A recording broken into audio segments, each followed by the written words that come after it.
1 minute, 30 seconds remaining.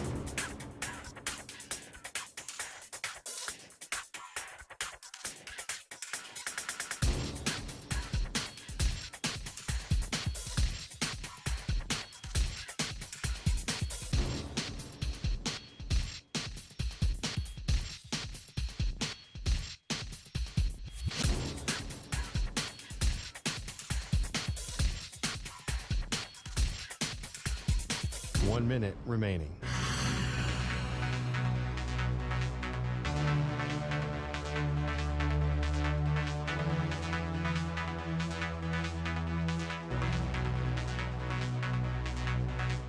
.45 seconds remaining.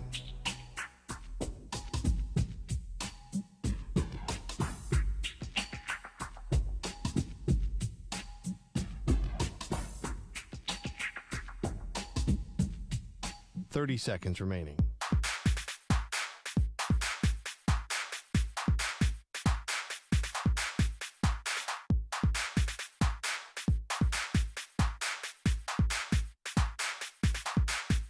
.15 seconds.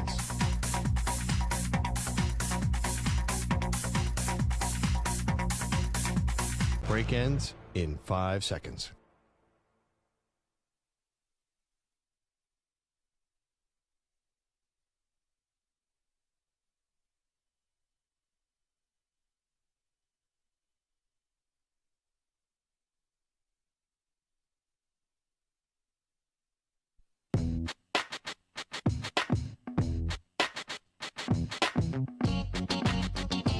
Jokic with the only ever 30, 20, 10 triple-double in the history of the NBA Finals, and Perloff is not impressed. It's so boring. Wow, and you're a massive NBA fan, so I feel like for you to say that. I'm not a massive 8-footer fan. I like high-flying dunks, very deep three-pointers. So I like LeBron James, I like Steph Curry, I like Michael Jordan. How varied in people you had there. I do the not greatest like ever, and that's it. Everyone else can go screw. What is he doing that's exciting? You're saying that I'm denigrating his greatness. I'm not. He's unbelievable. You just don't want to watch it. He's simply unstoppable, but I think it's boring. They are Maggie and Perloff on CBS Sports Radio. Welcome into the show. Maggie Gray, Andrew Perloff on this very fun summer Friday. Our guest list is insane today. Yeah, what's going on here? I don't know. We're not like a guest-heavy show. That's like not generally our approach to things. We love our sparkling personalities just to carry everything through. And we know that's been a big hit. But today's nuts. So we have Oscar de la Hoya coming up later this hour. New documentary about the Golden Boy where he's being very open and honest about all parts of his life. So that's going to be fun. Top of the next hour, we've got the reigning Heisman Trophy winner joining the show, Caleb Williams from your USC Trojans, Perloff. Not a bad quarterback. And I love that you're calling him my USC Trojan. Yeah, heck, I'll get on that bandwagon. They got Caleb, sure. And then the final hour of the show, former USC legend, LenDale White, former national champion, is going to join us. It's Pac-12 Media Day. So doing a little Pac-12 stuff today with Caleb Williams, LenDale White, and then how about let's throw in a boxing Hall of Famer, one of the most interesting athletes of the last 30 years, Oscar de la Hoya. There's really one question that I want to ask all three of them before. There's one question I want to ask. Say.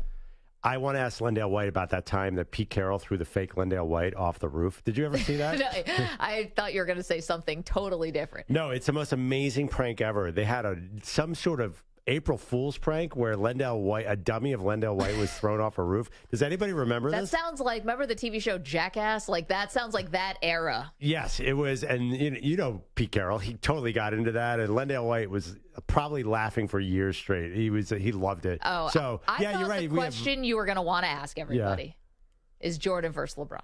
Oh, yeah. Because that has been the theme of the Maggie and Perloff show this week, our great debate series. This week was Jordan versus LeBron, and every day we've taken a different part of the debate and really tried to do a deep dive. Yeah. So it wasn't just some willy-nilly, who do you like? We talked about athleticism on Monday. On Tuesday, we talked about full, complete resumes in terms of, the fact that LeBron went to 10 finals and won 4 versus Jordan's 6 finals and won 6. On Wednesday, we talked about who was a better teammate, who made their teammates better. Yesterday, we talked about the fact that LeBron has had a much longer career than Jordan Does the longevity play into the debate Right. at all? And finally, today, as we sit here on this summer Friday, we talk about legacy and impact. And the true legacy and impact of both Michael Jordan and of LeBron James, and who looms larger when it comes to impact. Yeah. I feel like you have a deep 40-foot LeBron James jump shot. I have a wide-open Michael Jordan layup on this argument. Okay. I can't wait. I want you to go first because I'm just curious. No. You've been arguing for LeBron in every category here, even when sometimes it's hard to argue for LeBron. I conceded longevity to you, but I don't think you're going to concede here, and I want to understand why. Well, first, let's play the music.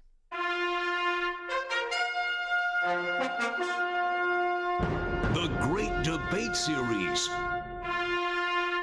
Jordan versus LeBron. So today we're talking about all-around impact here. And I'm going to concede to you that Jordan has the shoes. He's got the shoes.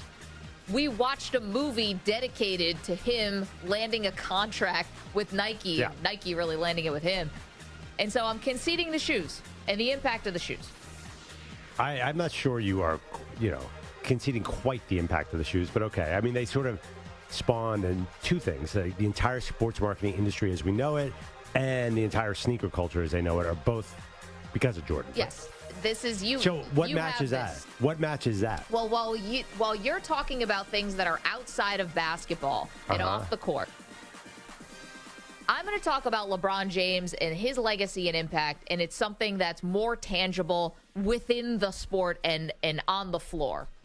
Not that sneakers aren't, but Okay. what LeBron and where his impact, I think, is felt the most is the fact that LeBron is one of the players and maybe a line of demarcation where players said, it's not only would I like to leave a team, or not only am I going to leave a team, this is exactly where I'm going to go. And that has been, LeBron has created a domino effect that has happened through the league that I'm not saying it's great, and I'm not saying that people like it. Hell, we're going through this right now with Dame Lillard. He only wants to go to Miami. Now, LeBron has changed teams 3 times, but has never been traded. Changed teams 3 times, never been traded, though. He left Cleveland to go to Miami. He left Miami to go back to Cleveland, and he left Cleveland to go to L.A. He's never been traded. But the idea that you can wrestle back the power from a front office, that is something LeBron has shown the league. Now, Michael Jordan, for all of his greatness, even he, I don't want to say conceded this in The Last Dance, he never beat Jerry Krause. Jerry Krause was the general manager. They battled at the end, and ultimately Krause is the one who kind of won out. He got his way. That would never happen with LeBron James. He's general manager. He's coach. He's not tied to anything. He's the singular force that even Jordan couldn't get the final say over his general manager in Chicago. So if LeBron had all this power, why did he keep leaving? Because I think he was going towards opportunities he wanted. But he was free. First of all, he's not the first free agent. No, the other free agents have, but with the type of power that he had. What, you tell me like Shaq didn't have that kind of power? I mean, the whole Shaq world eventually wanted got traded, though. He did get traded out of L.A. to Miami. Eventually, even the Lakers made a decision that we're going to stay with Kobe over Shaq. No one's ever made a decision we're going with someone else besides LeBron James. Well, yeah, because LeBron's been a free agent. So I think if you're talking about impact, obviously this is that nobody does what LeBron does there. No, everybody else wants out of mid-contract. So that'd be a trend. Whoever is the first one who said, you know what, I have 3 more years left, trade me now. That's the guy who had the real impact. Well, LeBron's behind that too, because Anthony Davis was really, as far as I can remember, one of the first guys who had 2 years left on his contract and said, I want to be traded. This is normally reserved for guys who had a year left on their deal and wanted to be traded. And who was behind the Anthony Davis trade request from New Orleans? Clutch Sports, LeBron James' own sports agency. This is a huge impact, and I think you can draw this all back to LeBron. He's at the center of this. Not only, okay, I see what you're saying, but I will say one thing about impact on the court. Yeah. LeBron is a distant, I mean, not even in the same, can't even see him, second most impactful player of his era. There's definitely a most impactful player in his era. There's one person who changed the game when LeBron was playing. And Steph Curry. His name is Steph Curry. LeBron did not change anything because you can't be. And that's the reason I don't think LeBron resonates to everyone because he's 6'9" and incredible. You know, there's nobody can be like LeBron. So people can't really emulate LeBron. Like who styles their game off LeBron? Nobody, because you can't be LeBron. You can't, you know, it's a little bit like Shaq. Like, you can't, like, be, I want to be the next Shaq. So I don't hear a lot of people saying, like, I want to sort of model my stuff off LeBron. Now, LeBron clearly modeled himself off one person, and that's Michael Jordan. There's. Oh, my gosh. LeBron's an amalgamation of a lot of great players. What number is he wearing now? Well, 23, but... And what movie was he in last summer? Well, Space Jam. But you don't think that there's any Magic Johnson in LeBron's game? You don't think that there's a... LeBron, see, that's what makes him so unique, is that he is almost every great player all in one body. Like, he's part Jordan. He's part Magic. He's got some Larry Bird in him. He's got all of these different things in him and in one guy. Right, but, I mean, those guys all wanted to be Jordan. I mean, LeBron, of course he wanted to be Jordan. Maybe, what year did he get drafted? But 2003. Yes, I understand he has a lot of magic, but his obsession with Jordan is the most obvious thing in the world. Well, that's the ring-chasing culture. I mean, that's yes, Jordan came first, of course. And I'm not going to deny that Jordan spawned probably more and inspired maybe more people for basketball than like a Shaquille O'Neal or probably LeBron too. I mean, LeBron is very physically unique. So yes. I think that kind of like you root for him, but you don't like go in your backyard and say, I'm going to be LeBron. Okay, but that's only one part of impact. I'm talking about a different part of impact. I'm talking about what we see right now in the NBA. Love it or hate it. This is something that, if you want to just kind of shorthand it as player empowerment, LeBron James is the focal point of that. I mean, Jordan wasn't player empowerment. Jordan was company guy. Yeah, no. Jordan was not player empowerment. Did you watch the movie that we just went to called Air? Yeah. He changed the entire game by saying, you're going to give me 1% of the profit of my shoe. His mom did that. That's, first of all, who knows if that's true? I don't know if that part is true. In the movie, Viola Davis does that. It's his mother. Jordan said, you know what? You're this big company. Guess what? Who's not going to be left out of this? Me. That's the ultimate player empowerment move. And obviously, Jordan held a lot of power. I understand Jerry Krause blew the whole thing up.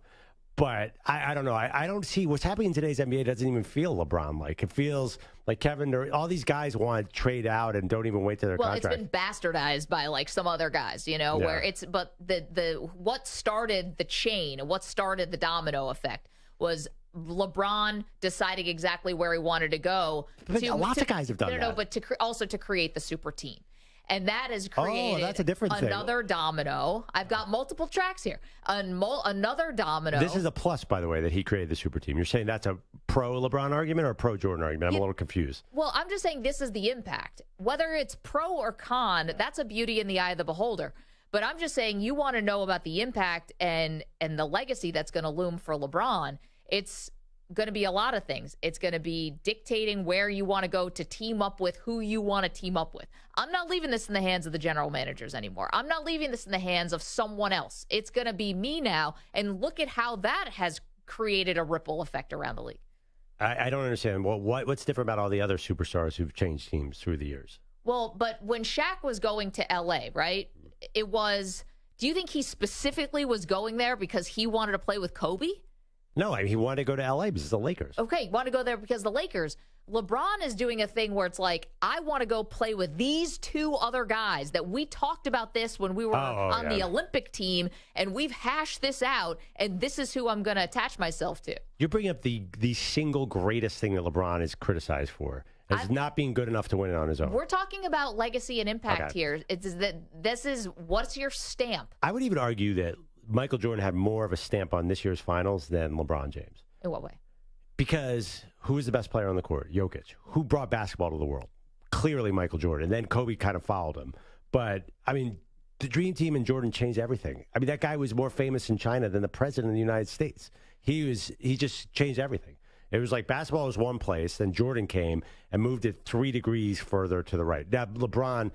Unfortunately for LeBron, he was after Jordan, so it's so hard. It's going to be, you can't. He's on the shoulders of Jordan. You can't open up the world a second time.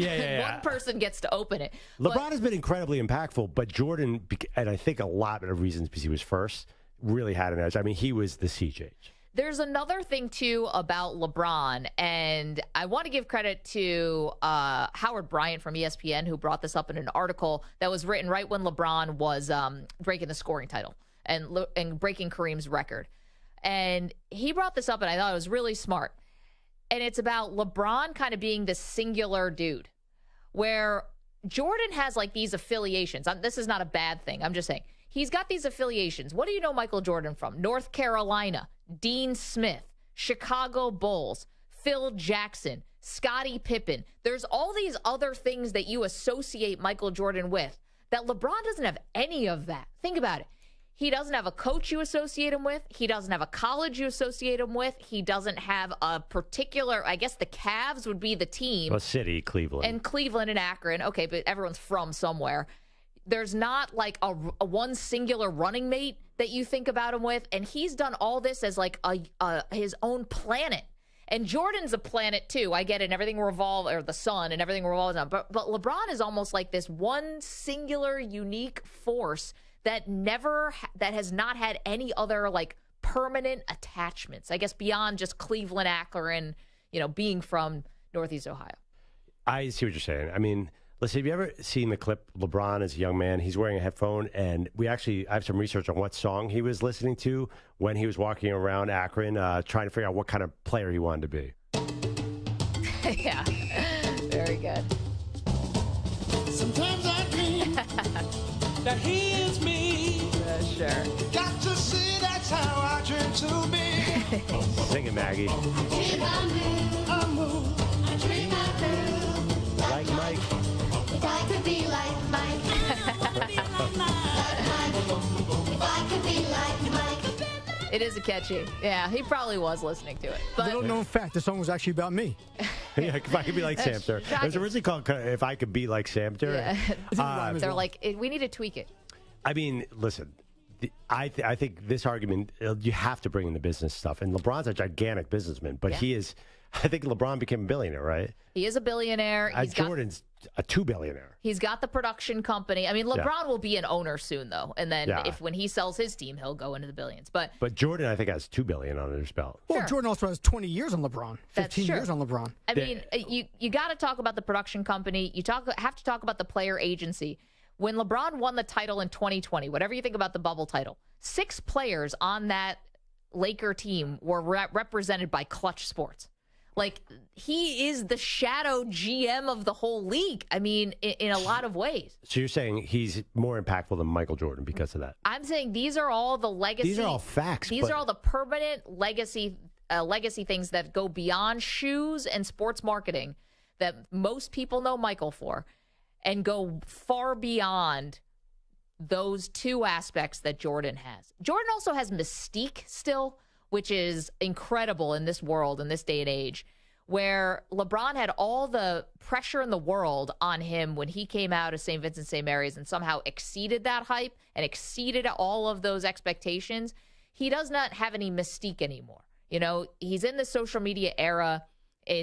We feel like we kind of know everything about him. He's kind of corny sometimes. Jordan still has the mystique, which goes in his favor. I mean, honestly, this is my actual real opinion about this. If you're talking about impact, there's like 4. We're talking about Babe Ruth, Michael Jordan, maybe Gretzky, and I think LeBron's right in that second tier. But I mean, Michael Jordan is arguably probably the most impactful athlete of all time because he invented the entire stuff that's outside of sports.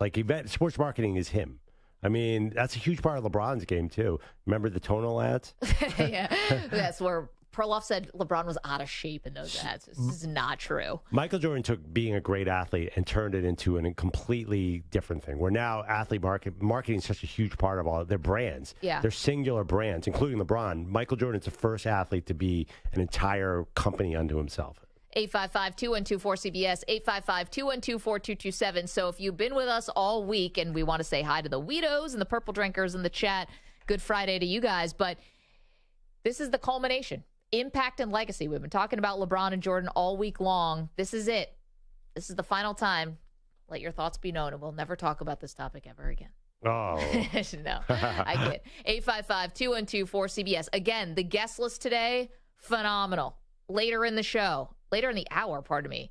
Oscar de la Hoya, the Hall of Fame boxer, new documentary about his life, a fascinating life, that he is coming clean on a lot of the mistakes and a lot of the regrets that he has. We'll talk to him later in the hour. The reigning Heisman Trophy winner, Caleb Williams, will join us at the top of the next hour. So that's 4 o'clock Eastern time. We'll talk to Caleb Williams from USC. And then last hour of the show, LenDale White will join us to talk a little more about USC and the entire Pac-12 as it is Pac-12 Media Days today. All right, let's go. LeBron versus Jordan. First up, want to hear from you. Let's get this going. 855-212-4CBS. Maggie and Perloff, CBS Sports Radio. You're in a 5-minute break.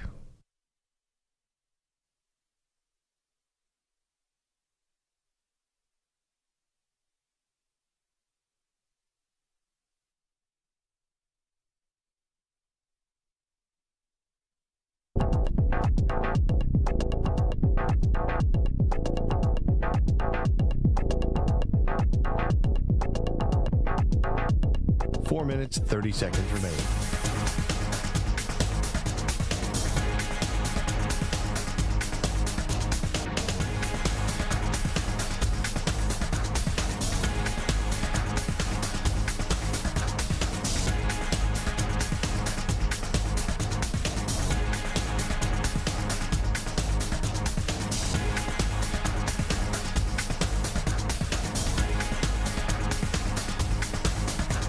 Four minutes remaining.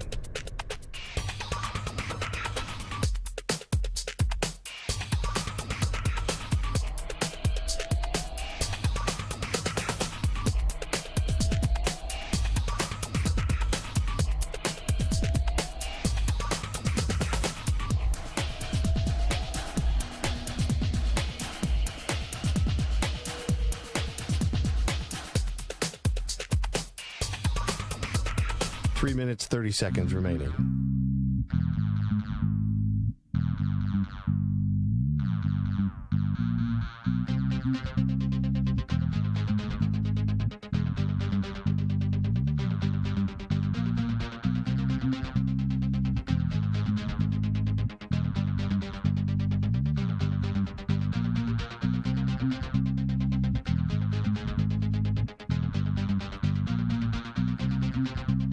Three minutes remaining.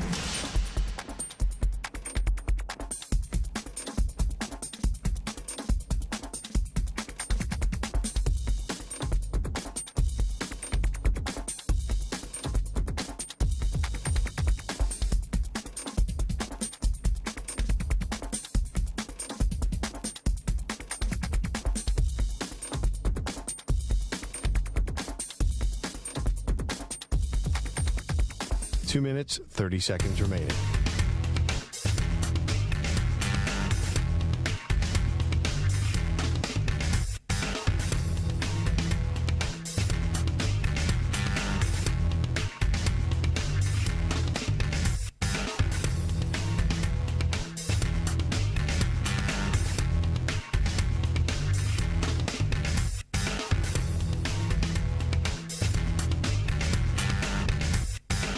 Two minutes remaining.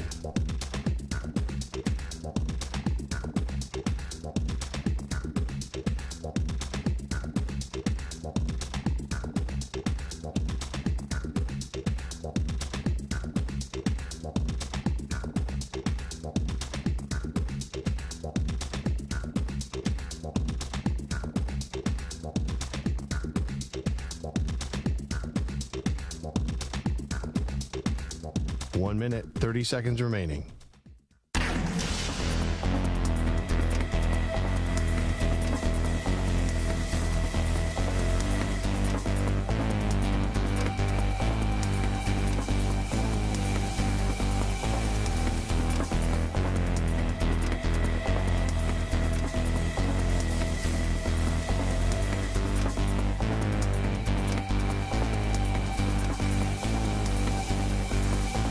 Minute remaining.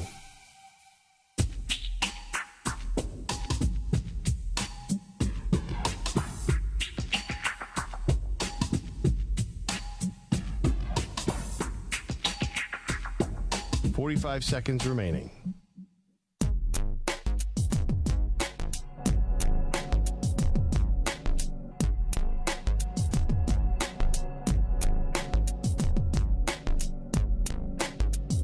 30 seconds remaining.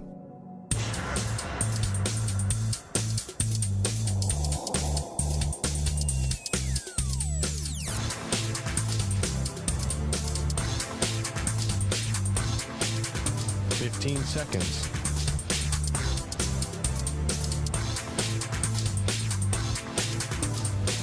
Break ends in 5 seconds.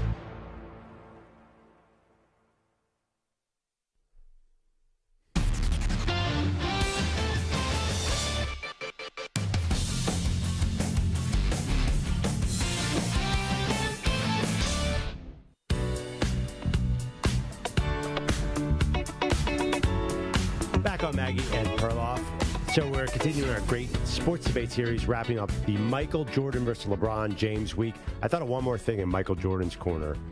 Well, today we're doing legacy and impact. Yeah, legacy and impact. One more thing.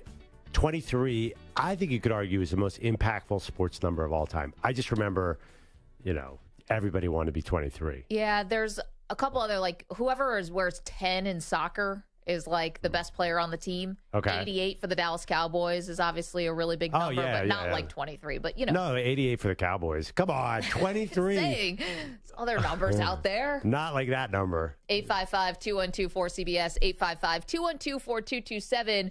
Go to the phones. Michael is in Ohio. We're talking about the impact of LeBron James's impact versus Michael Jordan's impact, and who sort of wins the legacy debate there. Michael, what's up? Hey, how you guys doing? Hey, real quick, before you guys hang up on me, don't hang up at the end. I have a thank you for Maggie. It's from all of Northeast Ohio because she is just killing Perloff. I'm doing the Lord's work here this week, trying to make cases for LeBron James here, Michael. So, anyways, a couple points I wanted to bring up. Playing, what LeBron did playing in somebody's shadow, Jordan set the standard. LeBron coming in as an 18-year-old kid, he's an 18-year-old kid at the foul line, and he's looking at the other players. They're all wearing Jordan shoes. He surpassed every expectation. Yes. I mean, every single expectation that he's never been. Everything that he has done, he surpassed it. I can't put it into words. Michael, and thank you so much, and appreciate that, and listen, because of my age, not that I didn't see Jordan, but because I was in college when LeBron came about, right? Mm-hmm. So I've lived more of my adult life with LeBron than when I was watching Jordan. I was a kid. I was a kid. So I find myself gravitating to LeBron, but because of your age, but you've seen enough highlights of Michael Jordan. I've seen full games of Michael Jordan, not even highlights. I remember him winning. It's not about that. It's just I'm living more in the full impact of LeBron. Right, but you must understand the full impact of Michael Jordan. Of course I do. The other thing too, by the way, exceed expectations. It's not like LeBron came in without expectations. He had a cover of Sports Illustrated called The Chosen One. No, that's what he's saying. He's exceeded all those. That's a feather in his cap. How do you exceed being the chosen one? Well, because a lot of guys in that instance, you would think the pressure could get to them. And what's more likely to happen? You get cover of Sports Illustrated at 17 and you go on to be the first or second greatest player of all time, or you become either a mid player or a total bust. So would that be meeting expectations instead of exceeding them? I don't think that anyone expected that he was going to be this good. It says The Chosen One. I'm looking at it right now. The Chosen One. I know, but that was a bet that Sports Illustrated made on him that he was the chosen one. No one knew he was actually going to be the guy. So, but back to this thing, though. You understand that Mickey Mantle was a great baseball player. You understand, how can you can't honestly, you can't cop to the fact that it's your age that makes you more LeBron oriented. No, I believe a lot. I believe these points that I'm bringing out here. And I think this is where I want to defend LeBron, is because there's people like you who are so staunchly in the Jordan camp, you won't even entertain the idea that LeBron could be number one in people's list. And I think that's BS. Like, there is definitely a conversation to be had here. See? No way. That it's the arrogance of the Jordan people. I mean, if you wanted to debate 2 versus 3, I'm sure you could bring in another player. We talk about it, but I've watched every game. I've watched LeBron. It's not like I missed LeBron coming into the league. Michael Jordan was obviously greater. Dan is in Wisconsin. Hello, Dan. Hi. Hi. I just got a couple of short things. One, James did coming out great at 18 years old. Jordan had to work through college. He wasn't expected to be as good as he was. And he did prove it, and then he sustained it. But the other thing is I don't see any Air James shoes out there. I don't see any Air Bryant shoes out there. There's Air Jordans that are still being made. There actually are. The Kobe's are really really popular shoes amongst the players. They wear them a lot. LeBron does have Nike shoes as well. Dan, thank you for the phone call. They all have shoes. All the great players have shoes, but none are like the Jordan brand, clearly. That's a head and shoulders above everyone else. Yeah, I mean. Yeah. And Kobe, by the way, Kobe just tried to emulate Michael Jordan. He was doing like a facsimile. Yeah. LeBron is not doing that. Davis, pardon me, is in Tucson. Davis, how are you? Great show. I have to be honest with you. You guys are so intelligent. You come at this from so many different angles that here in Tucson, my brain is already frying, and I'm just it's just making it worse. So I had to cut to the chase and come down to 2 points, and you guys actually just made one of my points for me. The first one everybody knows. Michael Jordan never lost in the finals. Right. LeBron has. But the second point, I think, seals it for Michael Jordan. And that point is that you're talking about legacy today, right? Yes. Think about what happened to the NBA after Michael Jordan left. Yep. It entered a dearth of popularity. It entered a dearth where people were wanting to figure out what was going to be the next thing that would take the NBA off. And the fact that LeBron was the chosen one was because he was the one that was going to put the NBA back on the map potentially and give them that great superstar. That whole narrative doesn't exist. There is no dearth of popularity if Jordan isn't there. Right. That's he can't be impact. LeBron That's can't save anything if Jordan wasn't there to take it to the highs. But the fact is that Jordan took it from Magic and Bird. So everyone's taking it from somebody. By himself. Sure. And then LeBron did. Davis, the one other thing about the Jordan going 6 for 6 in titles. Who do you think is the best quarterback of all time? So that's a difficult conversation, but I agree with you that it's going to be Tom Brady. It's Brady. But Brady won 6, didn't he? Yeah, but Brady didn't go perfect in Super Bowls. Right. Brady went to Davis. Thank you for the call. But he won 7 overall. If LeBron won 7 overall, then he'd be in much better shape. Okay, but I'm just bringing up the point is you don't have to be perfect in championships to be considered the greatest of all time. What about Kareem?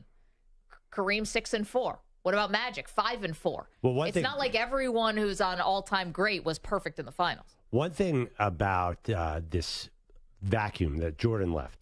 So I think Jordan built on the popularity of the league from Bird Magic. Then it took another gigantic step. But that was the top of the mountain. It's been nothing but downhill, and that's not LeBron's fault. In 1998, the NBA was closer to where the NFL is now. It was I think NFL was probably bigger, but it was huge. I mean, it was basically when Michael Jordan was probably like the biggest thing. But when Jordan was playing in the finals, it was such an event. It was a singular sport. It was way higher. There's no way to me that basketball is clearly in popularity gone down, in my opinion. Okay, but we can use numbers to make whatever debate we want. Back when Jordan was playing, there was no way a franchise was being sold for $4 billion like the Phoenix Suns just sold for. So baseball, value, Yeah, but baseball franchises are gone crazy, too. Are you telling me baseball's as popular as it was 25 years ago? If we're talking, I can use a number to make my point there, that the NBA is probably making more money than it was back then. Okay. Even if the ratings aren't as big. But I would guess the highest rated final in history is Jordan. Okay, but everything was higher rated in the 90s because there was no such thing as streaming service. People weren't as fractured in what they like. But I would also argue what's the highest rated Super Bowl? I'm sure the Super Bowl ratings are right where they were in 1998, if not higher. Whereas Jordan, there's nobody. LeBron was never going to touch that. No, that's partly because of the atmosphere, but it's also because Jordan was such a national hero. Totally. The Super Bowl, though, is like one singular thing. The NBA is the best of 7 series. You're not going to get everyone in, an NBA Finals party because we never know when it's going to end. So you think that the LeBron, and also, by the way, LeBron Finals were huge, and it's a big part, great ratings. Yeah. But, so you think those were as big as an event as the Jordan three-peat, the second three-peat? No, I think more people were tuned in on more specific things back then. Nowadays, you can't get people to agree on what to watch, and you can watch Netflix and Hulu and Apple. It's like you have so many, not to mention TikTok. Our attention is more scattered these days. Tony is in Vancouver, Washington. Hello, Tony. Yes. Michael Jordan ticket was the hardest ticket in the world to get. Every arena was sold out. Yeah. Even the ones with bad attendance. And when Michael Jordan, when you paid to see Michael Jordan played. He didn't have sick days, lazy days, I don't feel good days. He got mad when he didn't play. And there's your difference. Tony, thank you for the phone call. LeBron tried to emulate, another way he tried to emulate Jordan was to play a lot of games because of obviously he's the person he's trying to match played a lot of games. So LeBron picked that up, and I think he was very specifically going after Jordan when he played 82 games, right? I think he was trying to make a point about getting snubbed for MVP the year before, one of those years. Okay, a lot to do here. As we mentioned, you're welcome to continue to call on LeBron and Jordan at 855-212-4227. Coming up, though, speaking of gold medals, former gold medalist, multi-time championship holder, multiple different weight classes, boxing Hall of Famer Oscar De La Hoya is going to join us after this CBS Sports Update with Rich Ackman. CBS Sports Radio. Sports Flag. Well, after spending last year with the Broncos and Chiefs, Melvin Gordon is now on to another team, signing a one-year deal with the Ravens worth $3 million. And the Giants have some insurance in case of a lengthy Saquon Barkley holdout, coming to terms with veteran James Robinson. They're also signing former Bills wideout Cole Beasley. The Dodgers are holding up well during this road trip with the next stop in Texas. They took 2 of 3 in New York before doing the same in Baltimore before the Orioles took over the top spot in the AL East. Now they face the AL West leaders and a Rangers team that has won 6 in a row. Manager Dave Roberts has been satisfied with the results so far to start the second half. Obviously, you get greedy and you want to win all 3 once you win the first 2, but you look at this road trip and 2 cities and come out 4-2 in 1-2 series. That's a positive. Tony Gonsolin starts against Andrew Heaney. The Giants and Diamondbacks both 2 games back in the division, while the Orioles have now won back-to-back games and 10 of 12 after winning last night in Tampa Bay and are 1 game up on the Rays going into Game 2 of the series tonight. At Wrigley right now, top of the 5th, it's the Cubs with a 4-1 lead over the Cardinals. Cody run. Brian Harman has a 5-shot lead over Tommy Fleetwood in the second round of the British Open. I'm Rich Ackerman. Hey, it's DA. Be sure to listen to CBS Sports Radio at home. Ask Alexa to play CBS Sports Radio. CBS Sports Radio.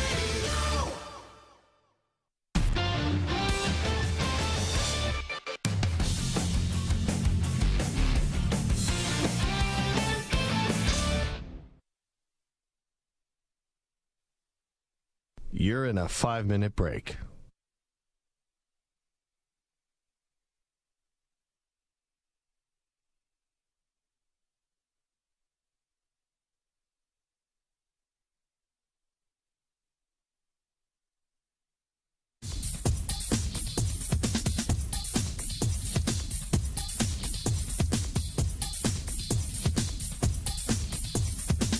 Four minutes, 30 seconds remaining.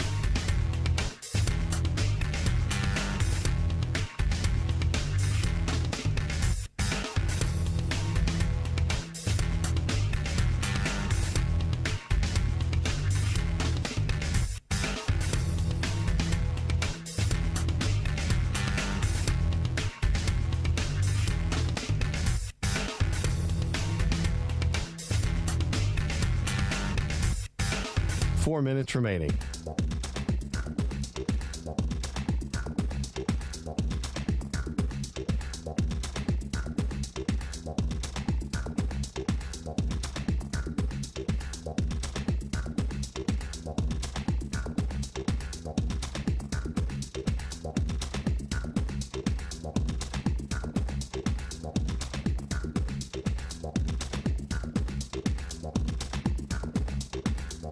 Three minutes, 30 seconds remaining.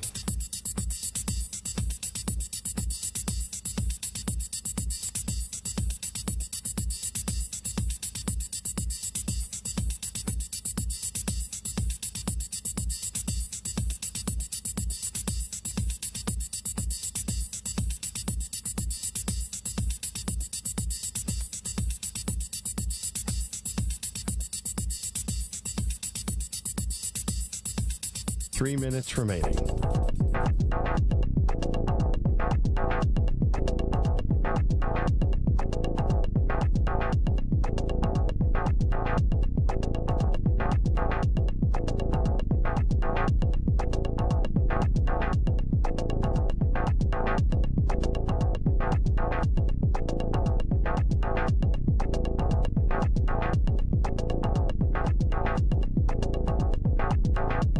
Two minutes, 30 seconds remaining.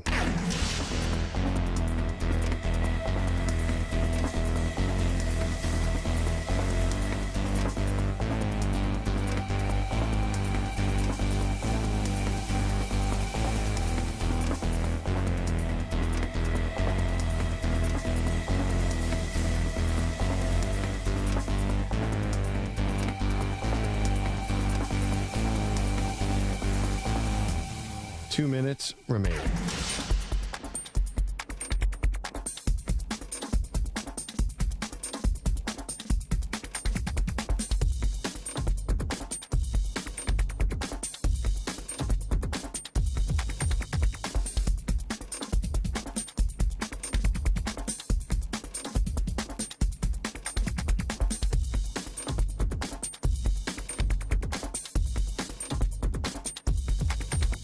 One minute, 30 seconds remaining.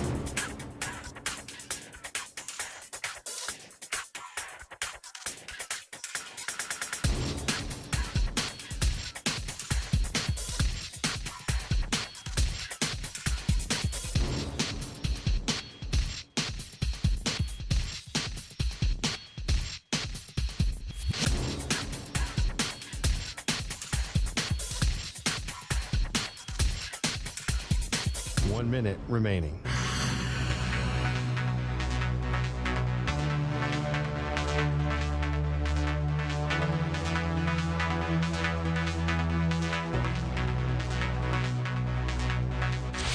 Five seconds remaining.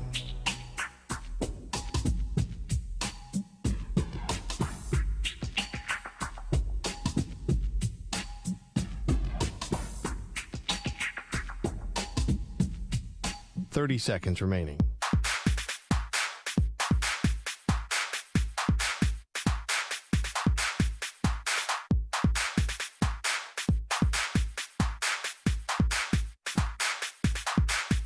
Fifteen seconds.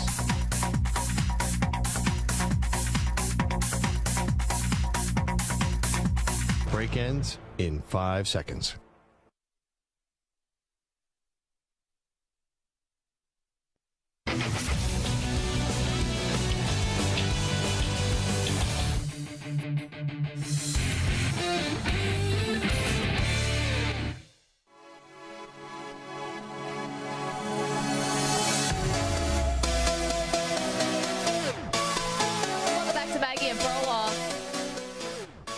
Perloff, we said we have a stacked guest list today. Yep. We got the reigning Heisman Trophy winner Caleb Williams coming up later on in the show. But now we talk to a Hall of Famer, a boxing Hall of Famer, someone who's had one of the most interesting lives of professional athletes that I can remember. Multi-time champion in multiple weight classes. Oscar De La Hoya joins the show now. There's an HBO original 2-part documentary. It's called The Golden Boy. It debuts this Monday, July 24th at 9 p.m. Eastern. Oscar, it's Maggie and Perloff. Thanks so much for the time today. How are you?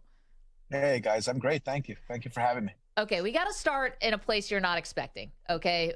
Perloff and I all week have been debating LeBron versus Jordan.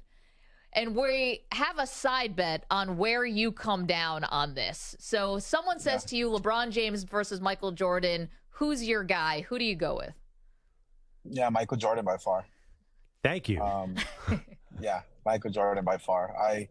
Not only because he would go to my fights, but I mean, come on, he's the GOAT. He's the all-time. He has, 6 rings?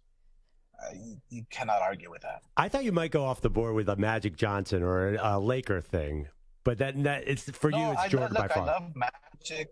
Yeah, I love Magic. I love Larry Bird. I love all those greats, but Michael Jordan, he's my man. Oscar, when you're fighting in a big time prize fight and you've got famous people like Michael Jordan or, actresses and actors and famous people sitting ringside, are you conscious of those people? Are you performing at all for those people? Well, you're not performing for them, but you're conscious of like who's out there. You want to take a peek what celebrities are out there or this and that. And it can distract you, to say the least. It's always fun watching celebrities, sitting ringside, watching your fight, but it can be distracting a bit. Who's the most distracting celebrity that has ever attended one of your fights? I think it was a president. I'm not sure what the president was, but that was pretty. All the Secret Service and this and that. It was distracting. Amazing. The 2-part documentary, The Golden Boy, debuts this Monday. And Oscar, you've really opened yourself up in this documentary. You're going back all through your life and your career. Now, it's one thing to do it for a film. It's another thing to relive all this as you're doing press for this film and getting interviewed by people like us. What has it been like to relive all these past troubles, highs and lows now through the media? Sure. It's emotional. It's a roller coaster. It takes me back to those days, and it was hard. It's dark. It's a lot of up and downs. But it's at the same time it's liberating. It's almost therapeutic in a way. And just to talk the truth and to just spill it out there it's just so liberating. Oscar, there's an expression, you're only as sick as your secrets. And what's the one secret in your documentary that really had been eating you up through the years that you were, I don't know, maybe relieved to get off your chest in here? I don't think there's like secrets. I just feel that, my whole life was literally a secret, being labeled the golden since I was 6 years old, having all that pressure from the family, winning the gold medal at 18 years old, and now having the pressure from the world as the golden boy, coming from a physical and mental, abusive family household was very difficult. I don't think anybody knew exactly what was going on. My mother used to physically abuse me, and it's difficult to talk about, because obviously family will be watching this documentary, but at the same time, this was for me. This was for me to liberate myself and just be okay with me. Telling the truth, like you said, shall set you free. Oscar de la Hoya is joining us. Got a new documentary, HBO original 2-part documentary, The Golden Boy, debuts this Monday. You mentioned, that your mother was physically abusive. You mentioned your father was emotionally abusive to you. But going back to your mother, I've heard you say this in interviews that when you got into the ring and you started fighting, you're thinking of your mother. That's where, you can build up the rage. Do you think most boxers are thinking about one person? Is that generally, have you found from fighters that it's one person in mind? It's your opponent, of course, but where the rage comes from and the will to get punched and deliver that punishment is really thinking about one person. I don't know if it's about one person, but there's definitely a lot of rage and pain inside. To take it to the highest level, to be special in a sport, there has to be something wrong with you, in a way. I just feel that, my drive was literally my pain. And, this documentary just, it talks about all the highs and the lows and the moments that were really dark and the moments that really made me who I was as a person, as a fighter, and the person that I am now. So, this documentary, what I love about it, it doesn't end as a champion. It doesn't end with my hands raised in victory. It ends where you want more. You want to see what Oscar's doing now. My past is the past, and I tell that story candidly, not holding anything back. But this documentary was just well put together by Mark Wahlberg and the director Fernando Baena, who was amazing in telling the story. But I truly feel that this story is gonna show you a side of me that nobody ever has seen before, and that's what's scary to me at the same time. But at the same time, I'm looking forward to it because finally I could put my past in the past. Oscar, did you have input on who was going to speak on the documentary? Were there people you were nervous about? Hey, I'm not sure if I want this person to be on camera talking about my life. Yeah, no, I obviously I wanted those people I've had relationships with, like my kids, like, you know, to talk about exactly how they really feel about me. And my father, you know, you see my father in this documentary, and he's a tough man. He's a man that is not, you know, he's not content with anything that I did. He always thought that I can do better. He always thought that if Chavez was younger when I fought him in 1996, that he would have beat me. You know, he's a tough man. So I wanted this documentary not to be sugarcoated. I didn't want to see another documentary of an athlete or entertainer. Just everything is great and it's all peaches and cream. No, I wanted this documentary to be as raw, real, and authentic as possible. Oscar De La Hoya is joining us. Oscar, can I just be totally candid with you? I've interviewed you before, and, you know, before you would come by, we would always have this question with our producers, like, do we ask about the photos? And the photos, the infamous ones of you and the fishnets. And it was always like, boy, those photos were so long ago, but, you know, they're always still kind of out there. And you address it head on in the documentary. Do you, when you look at those photos now, like, what feelings come to mind?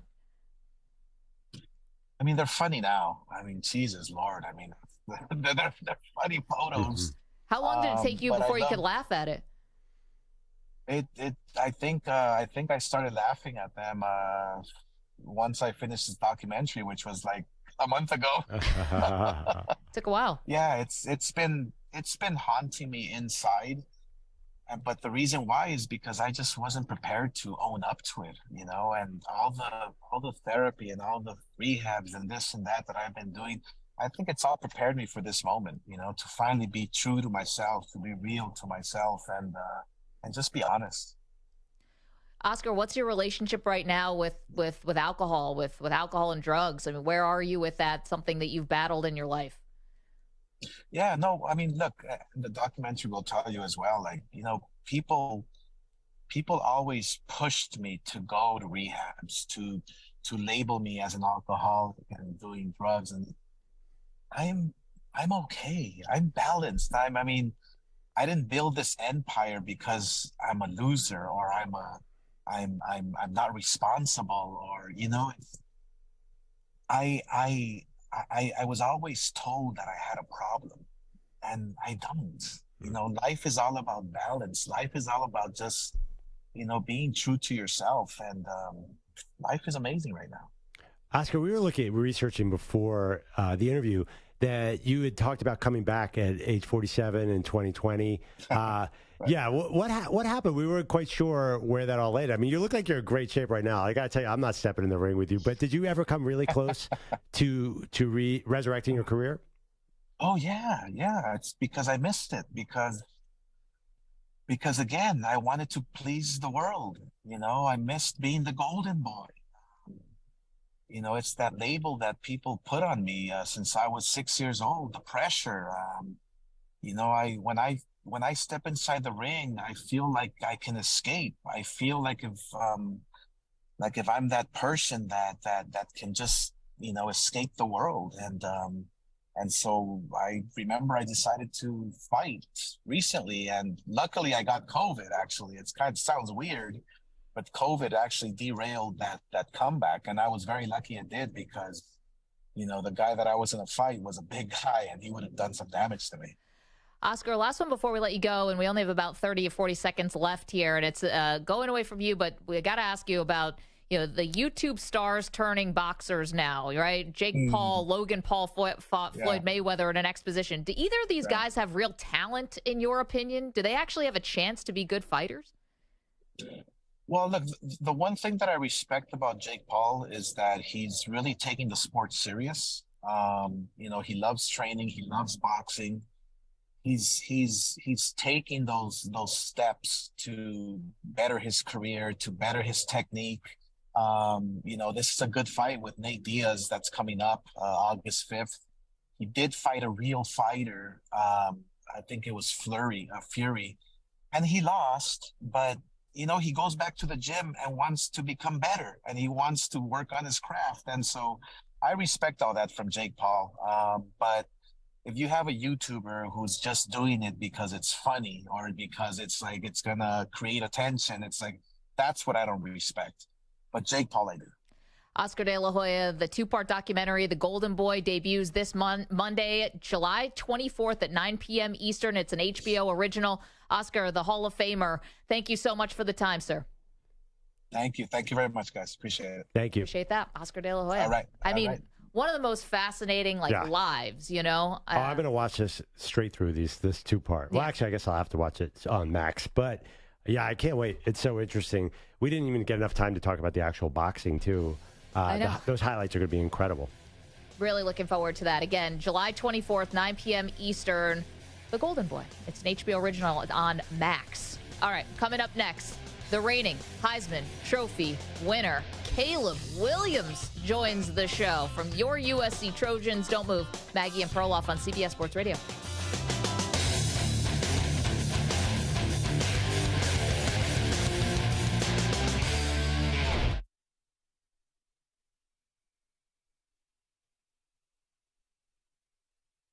You're in a 5-minute break.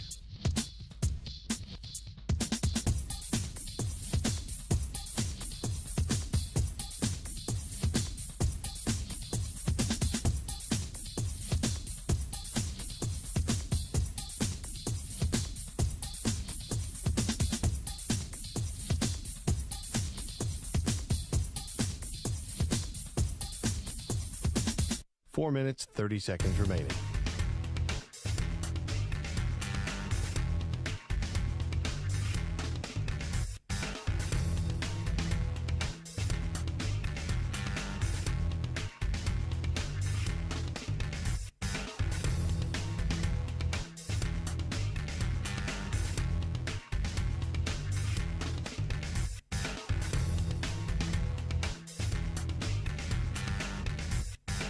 Four minutes remaining.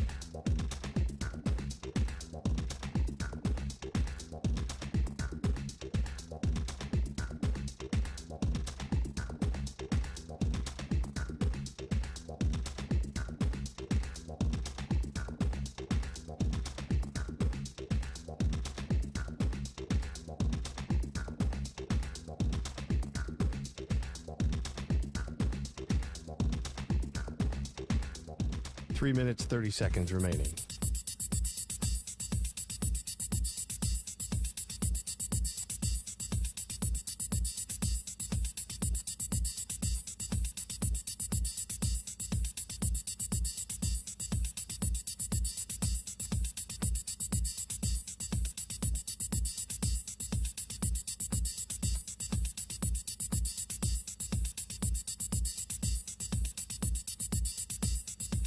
Three minutes remaining.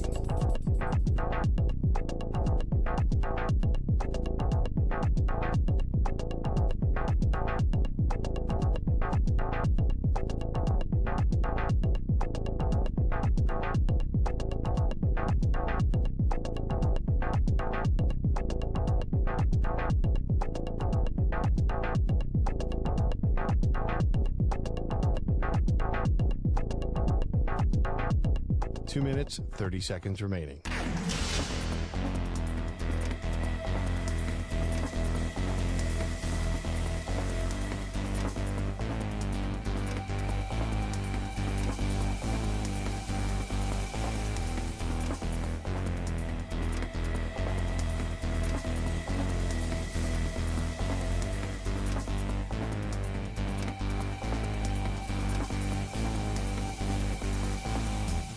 Two minutes remaining.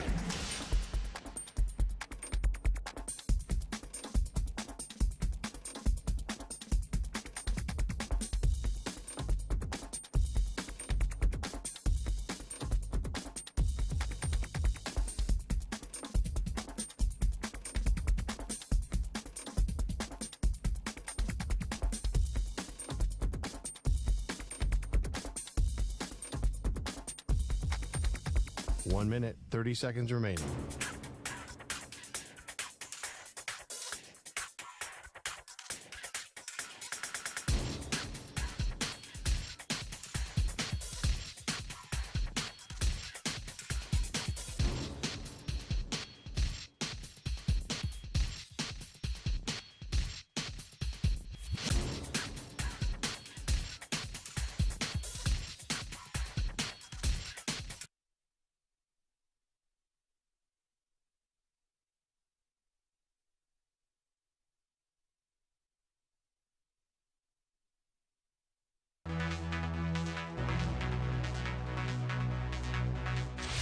Five seconds remaining.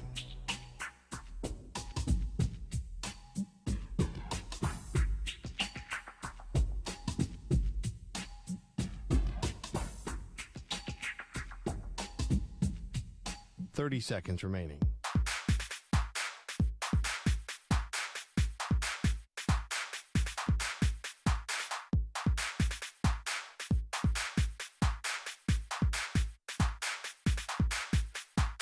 Seconds.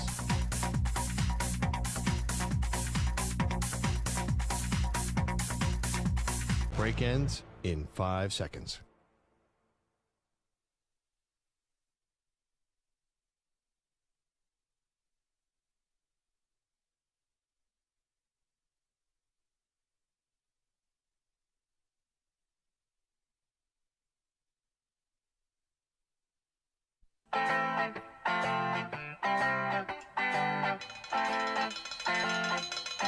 This is insane because Perloff, you knew what you were signing up for. No, but okay. All of us did. I understand that, but I don't see people walking around like, oh yeah, my brother-in-law died from a ghost pepper.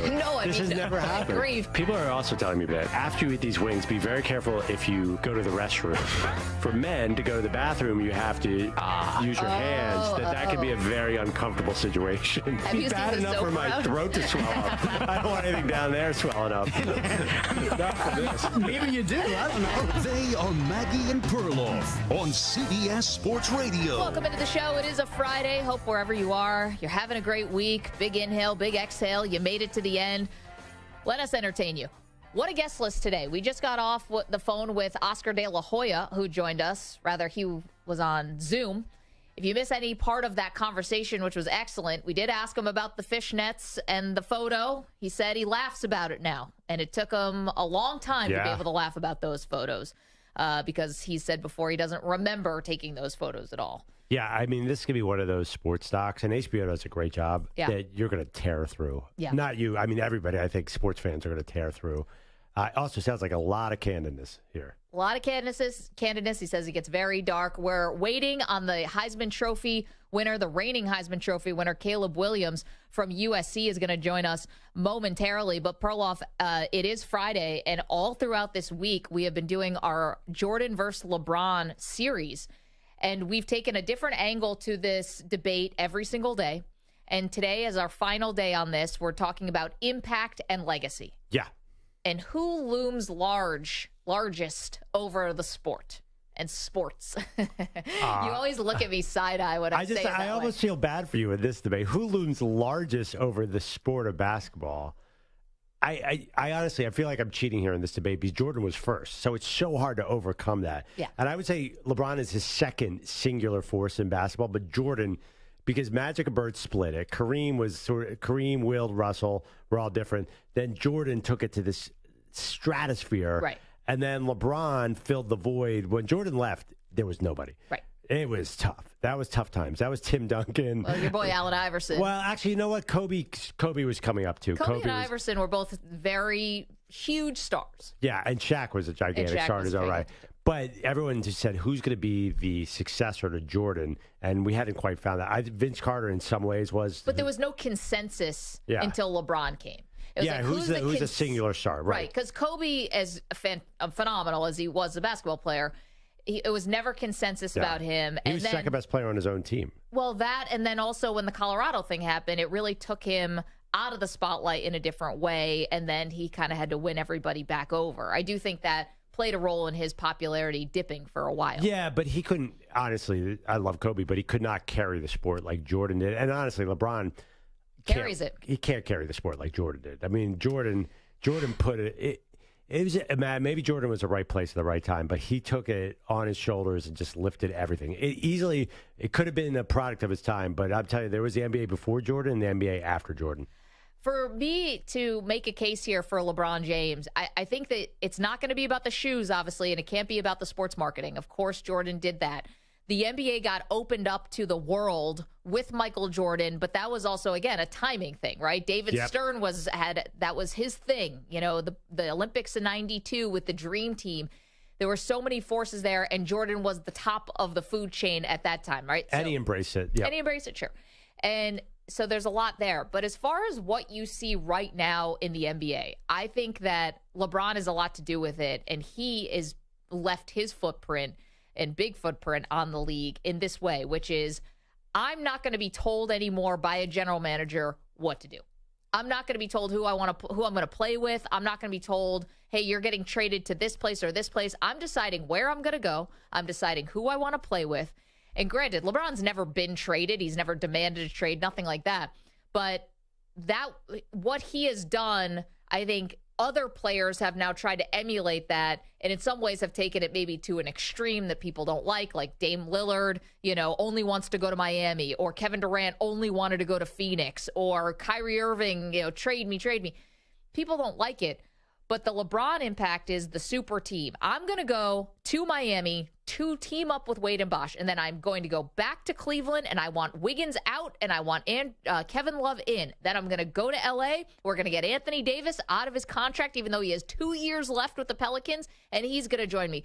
Jordan could never win over Jerry Krause. Jerry Krause was the general manager, and even the great Michael Jordan, the most impactful player, lost a power battle to an unknown GM. People do not remember Jerry Krause at all until The Last Dance really brought him back. But here's the thing, Jordan did fire coaches, and Magic fired coaches. Yeah. We're about to see the new season winning time when Magic gets Paul Westhead fired. There were a lot. I think that's an overstatement to say LeBron invented taking over a franchise. But coaches are one thing. I don't know if he invented it, but I would say he probably mastered it.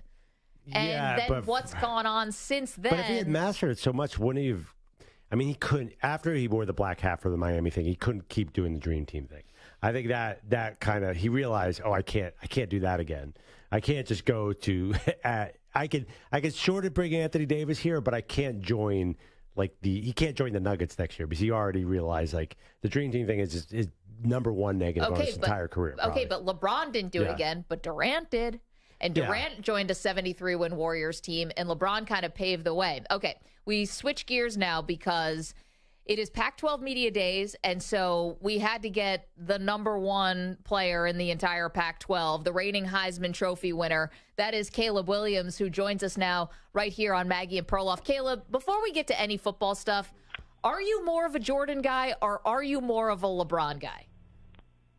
I am more of a Jordan guy. Okay, but you're probably too young to even remember him playing.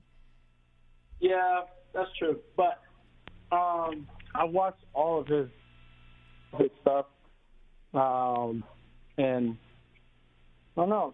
I've never been a Jordan guy. I'm more of a Kobe guy than LeBron, though, and Jordan. What about KD's from the Washington area? Did that do anything for you? No, I love KD. Also, dude. Obviously, I don't need to speak on his talent and playing ability. But I'm more of a Kobe guy over anyone. What about the Kobe? Is it the Mamba mentality? Why does Kobe resonate with young athletes like yourself, who you probably watched a lot of Kobe, but you must have been really young when he broke into the league. Yeah, I was for sure. It has to be the mentality, the work, the will and want to win over anyone and dominate whoever's in front of you, and then working hard towards a goal and reaching them, I'd say. Caleb, was there a football player who you looked up to like that you sort of emulated like you did Kobe Bryant? Not in the same ways, but I'd say athletically, I'd say probably Aaron Rodgers the most. He's always been my guy. Have you gotten a chance to like meet him, talk with him, pick his brain a little bit? Nope, nothing. He's available, man. Like all you have to do is show up with a microphone and a camera, and he'll talk. Yeah, I don't know if I'll show up with a mic and camera phone, but maybe I hope I get to talk to him soon. I kid. Caleb Williams is joining us, USC quarterback and the reigning Heisman Trophy winner. It's Pac-12 Media Days going on right now. And, you're in a unique spot here, Caleb. Not a lot of players, at least recently, I know we had Bryce Young, but not a lot of players win the Heisman and then go back to school. Have you talked to Bryce or maybe Matt Leinart, about what it's like to win the Heisman and then go back to campus? No, I haven't talked to him about that. I've talked to both of them. I was just with Bryce and Matt. I was with Matt like 3 days ago, but no, I haven't asked him about any of that. I saw you were at the Heisman House, right? Did you do the Heisman House commercial like all the Heisman Trophy winners do? Yeah, I just did that. But yeah, no, I never asked about it. I don't know. I guess I don't think of it or think about it. Is winning a second one important to you? Is that a goal? I mean, it's a goal. It's one of those trophies that I would say acknowledges that you're the best or one of the best players in, the nation. And so, I mean, I work hard for myself, accolading for myself to be the best player every year. But, you work hard to win games. And if you win, a lot of your games, you go 1-0 each week. You do the math at the end of the season. You go 15-0, the self goals and the self accolades come a lot easier. Back to Heisman House for a second. Did you meet any of the old school guys? Did you get to hang out with Billy Sims or any of the characters around there? So Billy Sims is an absolute character. I love Billy Sims. Actually, funniest the older dude that I know. He is awesome. And then I got to meet someone that I've always looked up to and watched since I was a kid. And I didn't watch him live, but watched all his highlights and, things like that. I heard about his stories. Barry Sanders. He was there. It was really cool to be able to meet him. Obviously, I watched Tim Tebow, RG3. I've known RG3, though, for a while. And then Bryce and Matt. So, yeah, it was a cool Heisman House. I would say. Caleb Williams is joining us. Of course, he's the reigning Heisman Trophy winner, USC quarterback. We've got Pac-12 Media Days happening right now. As far as like the football stuff, Caleb, what were you working on this offseason? Like mechanics, or is it more about body stuff? Like what were the goals this offseason, and did you achieve them? All of them. Find the right routine for my body and my mind. Find the right routine for getting extra work and things like that. Find the right routine to fit in all the things I need to do outside of football. Find the right routine and all of that to be able to also be able to go enjoy what you work so hard for. Just everything's been find the right routine and then be in detail with it, whether it's football and my physical, whether it's football and my mental, whether it's being around my teammates, whether it's me just being around family or being alone by myself and taking that time. Just find the right sweet spot and right routine to be able to be in that moment and take advantage of this moment that I have. What part of your routine, whether it's football stuff or off the field stuff, what's non-negotiable? Like when I wake up, I've got to eat like 5 scrambled eggs, or I don't know what is there some part of your routine that's just like, I know every day this is a non-negotiable, I'm doing this? No, I wouldn't say that. I say feeding my dog, take care of my dog in the morning. Oh, I'm so glad you. Up and then, I'm so glad you brought up. Is it your dog is on Instagram? Yeah, that's my dog. I'm not talking about my actual puppy. That's my guy. Yeah, he's a beast. Love the little guy. His name is Supa Main, right? Like Superman, like your nickname. So his nickname is Supa. Okay. It's short for Superman. The Instagram thing is Supa, which is his name, and then Main is me. So like I'm the man, like the man. Like Supa and the man. So it's two of us. It's him and me. I was wondering, are you the one who's posting to his Instagram account, the dog's Instagram account? Is that you running the account? No, I send all the pictures because I take all the pictures, but I don't run it because that's just too many Instagrams to be able to focus on. I'm not a social media guy like that to be running two accounts like that. So he does have a great following though, a great ratio. He has like 500 followers. I don't know. It's crazy. I don't know why or how he got 500 so fast because I just made the page. But well, it's really cool. Have you ever talked to Juju Smith-Schuster, a fellow Trojan, about his dog has 1 million followers? You got to get on that. I haven't talked to him about it, but I've of course seen it. Yeah, it's great. Wait, I had a thought. Yeah. I know that the rules are like kind of fast and loose a little bit right now with NIL. Could the dog get an NIL contract? The dog that is in discussion, to be honest with you. What is the dog going to be endorsing? You could just tell us what type of product. You don't have to tell us the name of it. I hope it's some treats or some food, or some dog food or something. Yeah, but you don't want the dog to get a big head. Yeah. No, he's already got a big head. He looks very good. He's a very he's the king of the house. I'm the prince now. We're talking with Caleb Williams. I doubt that. He's the reigning Heisman Trophy winner, USC Trojans. We're talking about his dog's Instagram account, which is rapidly building followers.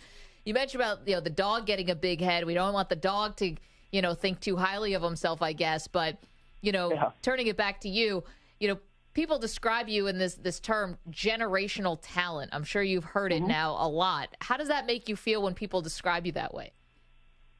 It doesn't make me feel any way. I work hard. I've been working hard for many years now, and people think the golden spoon and things like that have been given to me, whatever. That's cool. But that's not the case. And so, I've been working my tail off for many, many years now.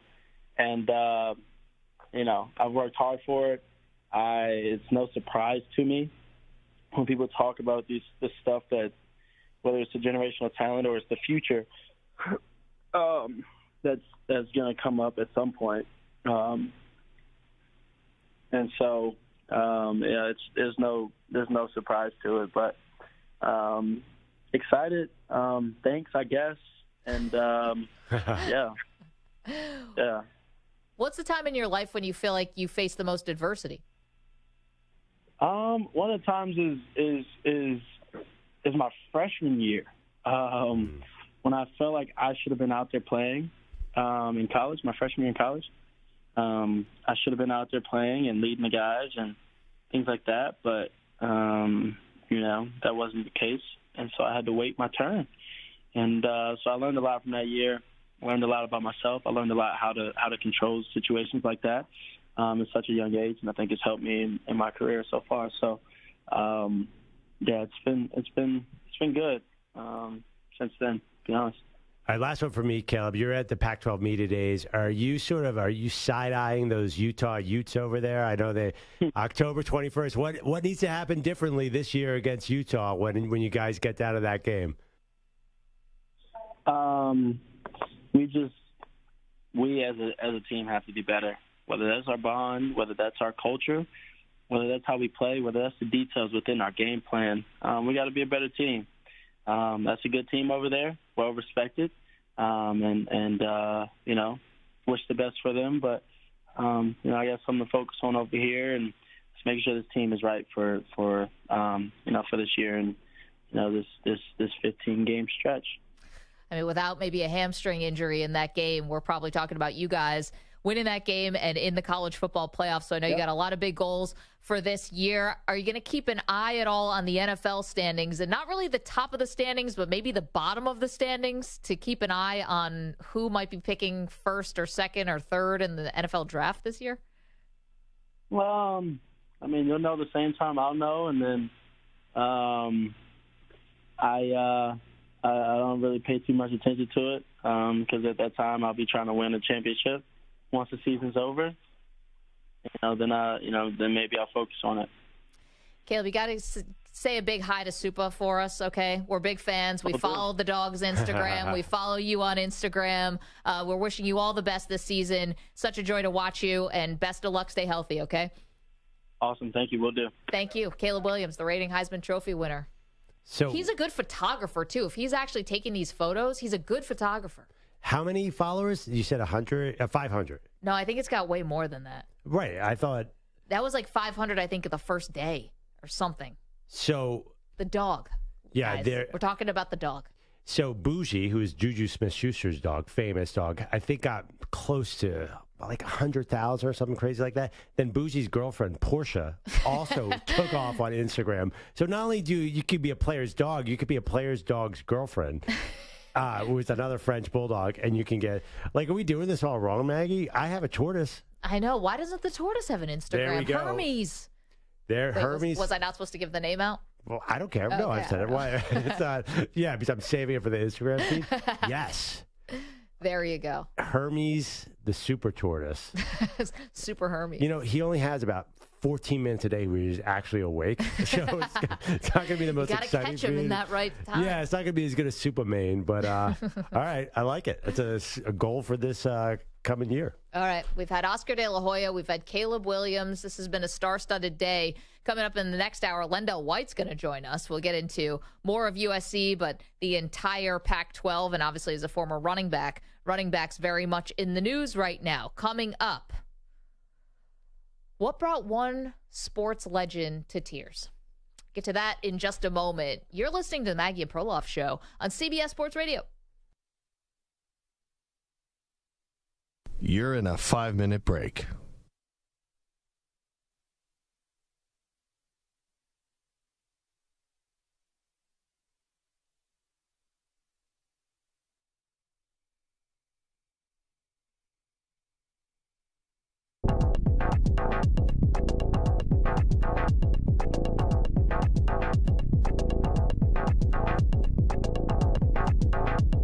Four minutes, 30 seconds remaining.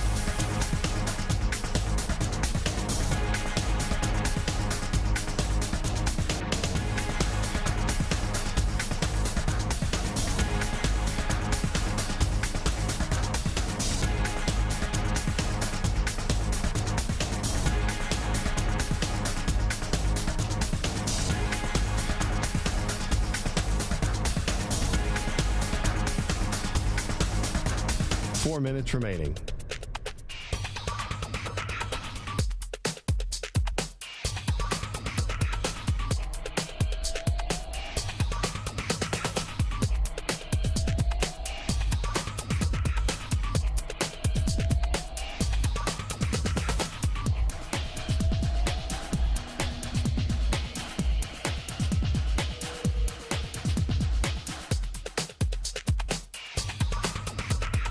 Minutes, 30 seconds remaining.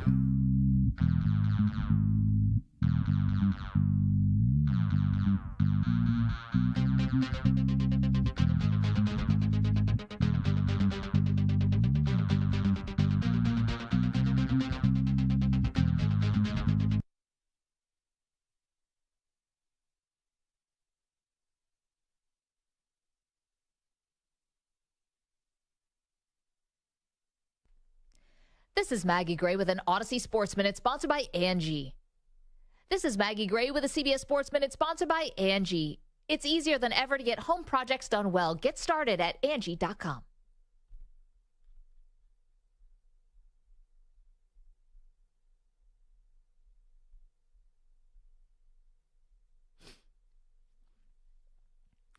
Apparently, ring culture doesn't exist only in the NBA. According to Julian Edelman, after winning 3 Super Bowl titles with New England, Tom Brady said his goal wasn't to surpass Joe Montana's 4 championships. It was to pass Michael Jordan's 6 titles. As we know, Brady did that, winning 7 Super Bowls before retiring for the second time in March. I'm Maggie Gray.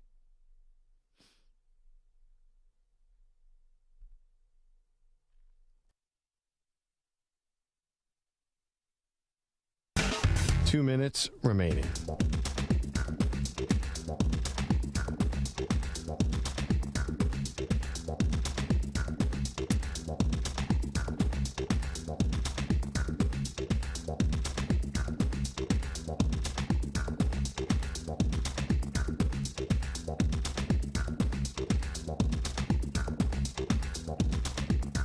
Sorry, my bad. 1 minute, 30 seconds remaining.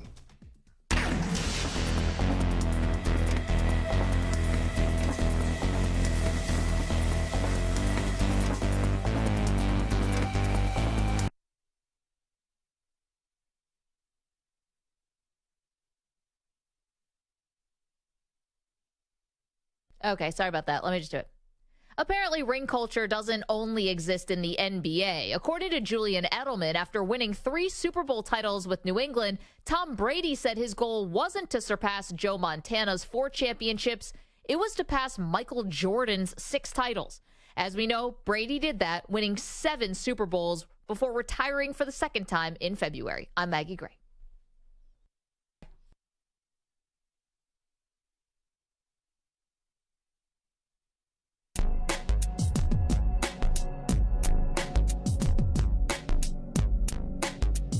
Thirty seconds remaining.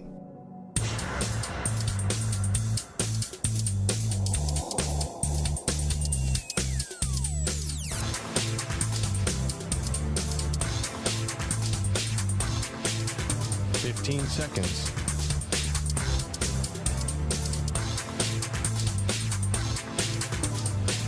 Break ends in 5 seconds.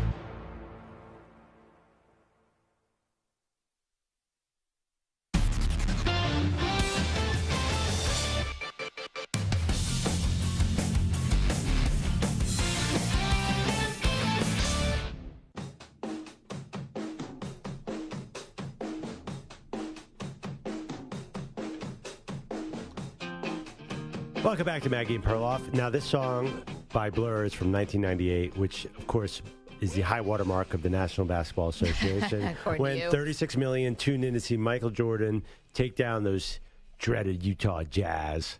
According to me, what are you talking about? You're now, okay, you can argue for LeBron, but you can't tell me modern basketball competes with 90s basketball. NBC, Bob Costas, all that stuff, the OJ chase. I mean, that's what it was all going on. The theme song, Round Ball Rock. Yeah. No, this is what we have now is a great sport, and I love it. But it's not. I mean, the '90s was that was it for basketball. If you're wondering why we're bringing that up today, it's because it's the culmination of LeBron versus Jordan week here on the Maggie and Perloff show, our great debate series. Today we're talking about legacy and impact, and where I make a case for LeBron James, and the legacy on the court. The idea about the super teams, about dictating terms, of where you want to go, winning battles against GMs. No GM has ever gone. Like, even Pat Riley flew to Las Vegas basically to, I don't say grovel because Pat Riley's better than that, but try to sell LeBron James on staying in Miami. And LeBron, almost was like, I don't want to say disrespectful, but barely entertained Riley there and then left for Cleveland to go the second time. Like, LeBron was not going to be, caged in or whatever by a general manager. He wasn't going to follow, that trend. And even Michael Jordan lost a power battle to Jerry Krause. So this player empowerment era, I feel like LeBron James is one of the poster childs for that. Okay. It's gone to a bad place now. This is why whatever, but it also this is the pro LeBron thing that he had to empower himself to get to a super team to win a title. Well, I'm talking about impact. I mean, that could easily be used as the number one point why Michael Jordan was greater.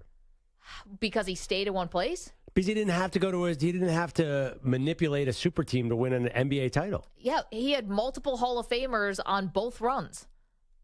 Yeah, okay. Let's go to the You didn't have to go join the Pistons to win a title. 855-212-4CBS. Tim's in Portland. Tim, how are you, dude? I am good, Maggie, and hello, Perloff. I'm here to provide you with the correct answer.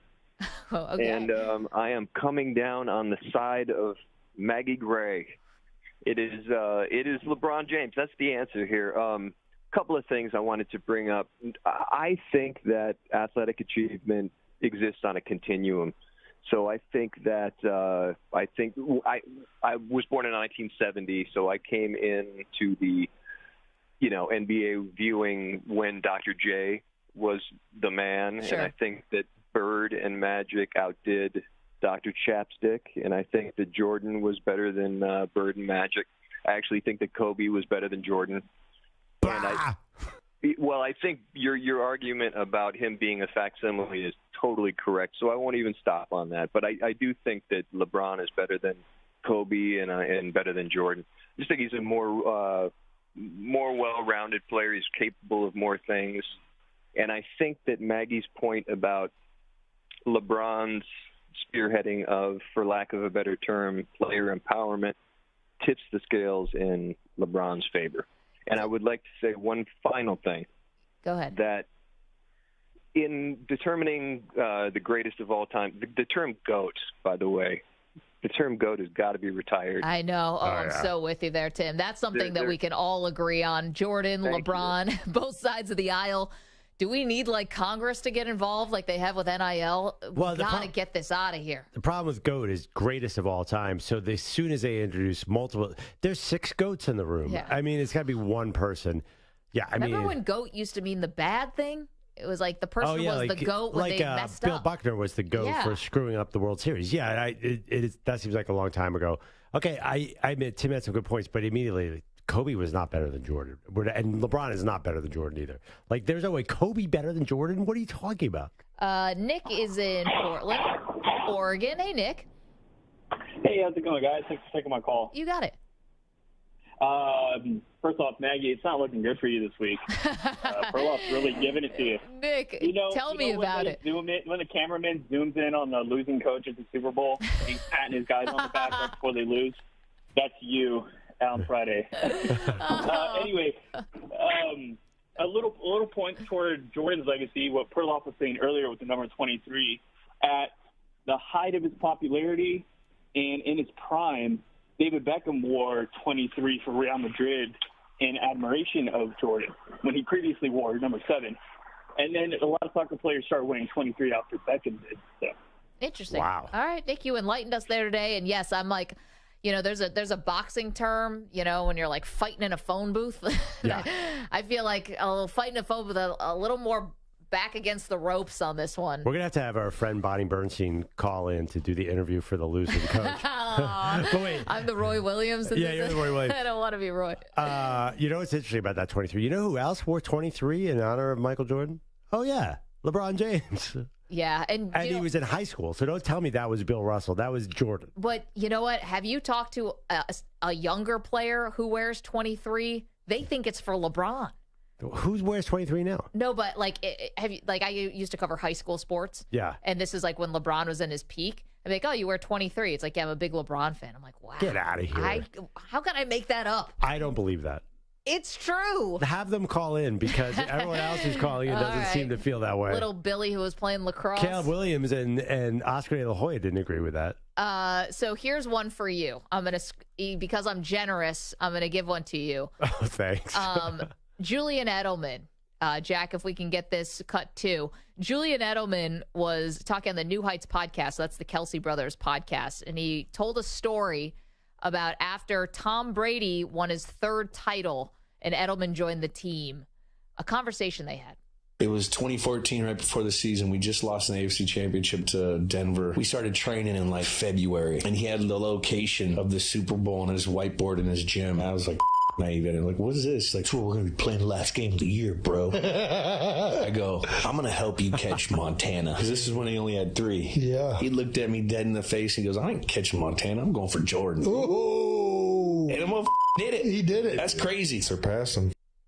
So even Brady, different sport, still chasing Jordan. Yeah, of course. But if we were to know it had been an interesting challenge, Brady versus Jordan, because to me it's Jordan by 20me miles. Well, Brady doesn't have the international appeal, despite Giselle. No, but who was a greater athlete? Who had a better achiever? I don't even want to have that one. I can't defend Brady on that one. No, not greater. I'm just saying the fact that the same reasons that LeBron is not greater than Jordan. It took, yes, Eventually, Brady won 7 rings, but it took a long, long time. Okay, but Brady, like LeBron, and I would say LeBron is this times 10, which is you are amassing all these incredible records, right? The scoring title is just the latest one, right? To be an all-time leading scorer in NBA history. Right. Yet you're not a compiler. This isn't you bouncing around at the end trying to tag on whatever, team will have you so you can still chase these things. This is LeBron on any given night can be the best player in the league still. So he passed Kareem. Does that mean Kareem's better than Jordan? Kareem wasn't a compiler. He was winning titles to the very end. I mean, I think that Kareem probably gets weirdly underrated in this day and age. Don't you think? No. That's a big man. He's 7'2". Right, the big man bias, right, that goes against him. Kareem was whatever. I'd say he's most people's number 3, so I don't think it's wildly underrated. Jay's in Virginia. Hello, Jay. How you guys doing today? We're good. Good. Maggie, you're doing the best you can, baby, and I really appreciate you. Really are trying. I love everyone giving me a pat on the back here. This is like a participation trophy I get this week. Thank you. But the funny thing about it is you made Petrow's arguments for him. When you spoke about LeBron having the ability to stack a deck and do whatever he wanted to in the league for 20 years, because if that's the case, he should be better than 4 and 6 if he's going to consider himself the GOAT. When he's able to tell anybody as a general manager and do whatever he wants to do and line up with everybody that's playing in the league whenever and how he wants to, you would think he'd be better than 4 and 6 if he was the GOAT. Well, Jay, he figured it out too late, number one. Number two, he ran up against... You're trying hard. I agree, but you're trying hard. But here's the thing, right? We talked to Michael Thompson, and I know Michael Thompson is Klay Thompson's father, so obviously he's going to be a little biased, but he was also on the Showtime Lakers. And he says that he thinks the Warriors with Kevin Durant is the greatest team that's ever been assembled. And I would tend to agree with him there. Like, how's LeBron... Like, Durant did something that's still super unpopular to this day to join the 73-win Warriors, and that's basically what they had to do to ensure that they would beat LeBron and continue to beat LeBron. They had to form the super team of all super teams. Well, LeBron had to join Dwayne Wade and Chris Bosh to beat, I don't know who, like Hito Turkoglu's Magic? Like, what is it? No, the Celtics. Ever heard of them? He lost to Dirk with nobody else. Yeah, well, Jason Terry. Don't forget Jason Terry, Jay. Oh, yeah. That great Hall of Famer. Oh, man. Now you guys are just piling on. Look, one more thing that's the big difference between LeBron and Mike. Yeah. Chicago Bulls was trash before Mike. Chicago Bulls have been trash since Mike. Yeah, let's talk about Cleveland. I mean... Dynasty. Cleveland is not a dynasty, baby. Nowhere near it. No, they're definitely not. Jay, thank you for the phone call. They're not, but, I mean, the Jordan shot over Elo, there were some fine Cleveland teams before LeBron got there, but, like, Cleveland is the city of sadness until LeBron saved it. Yeah, I mean, the Factory of Sadness. Well, that was the football stadium, which ironically was better than the basketball team, which tells you where the basketball team was. Not to mention, I don't seem to remember any Indians wins lately. Yeah, so, Cleveland stuff. But... I do think it's, we saw in The Last Dance, Jordan took over a really messy franchise and turned it into something. LeBron did the same thing. I'm not going to argue. Cleveland was not doing well. That being said, you're doing great, Maggie. I love it. Everyone's giving me like the good job, good effort. It's like, I know I was raised in the participation trophy era. I get it. I wasn't looking for one this week, but that's where I've landed. 855-212-4CBS, 855-212-4227. See you guys on the phones. Again, we do have the most underrated quarterback in the NFL. Patrick Mahomes gave an answer to this that we found very fascinating. We'll tell you what he said and what we think next. Don't move. Maggie and Perloff, CBS Sports Radio. Got a CBS Sports update for you. Here's Rich Ackerman. CBS Sports Radio. Sports Flash. Before the Panthers opened training camp, top pick overall Bryce Young came to terms on his rookie deal, reportedly a 4-year contract worth over $37 million. The Giants have made a couple of signings and have given themselves some insurance if Saquon Barkley decides to hold out for a lengthy period, signing James Robinson. They've also come to terms with Cole Beasley, and nobody knows the depressed market for running backs better than Melvin Gordon, who has found a new home again. A 1-year deal with the Ravens worth over $3 million. After a long down period, the Orioles restoring pride to a once proud organization. They've taken a big step forward this year, sparked by their young talent and have overtaken the Rays for the top spot in the AL East with last night's win. Kyle Bradish will start tonight against Zach Eflin. The Rays have now dropped 5 in a row and are a game back in the American League East. Right now at Wrigley Field, top of the 8th, the Cubs have a 4-3 lead over the Cardinals. Cody Bellinger, a home run, his 13th.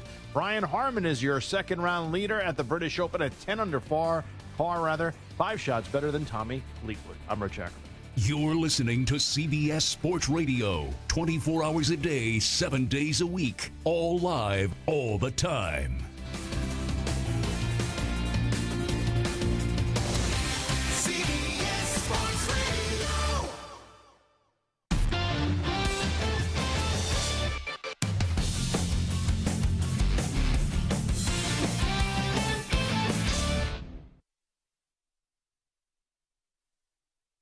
You're in a 5-minute break.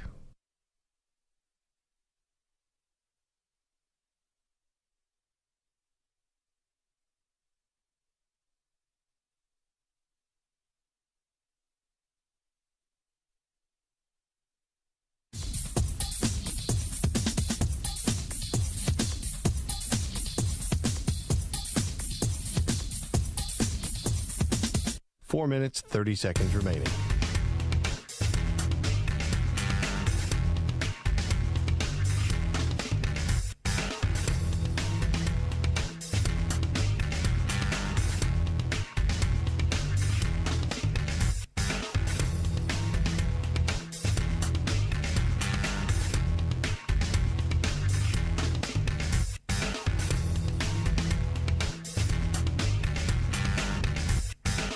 Four minutes remaining.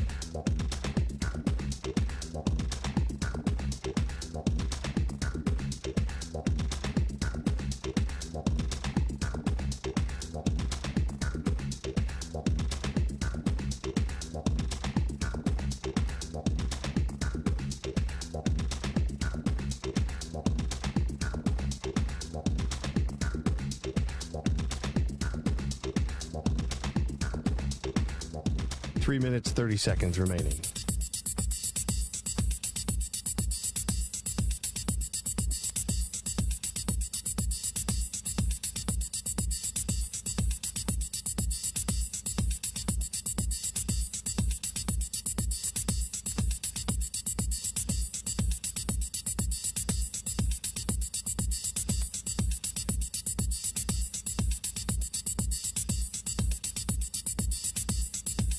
Three minutes remaining.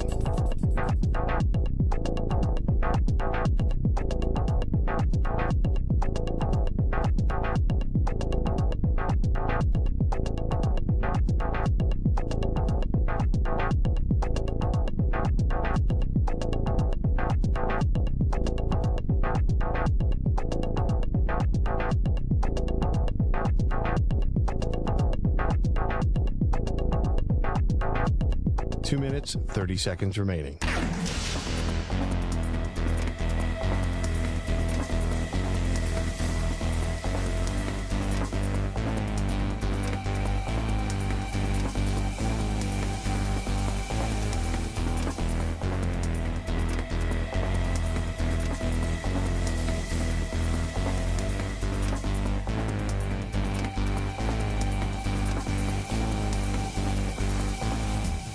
Two minutes remaining.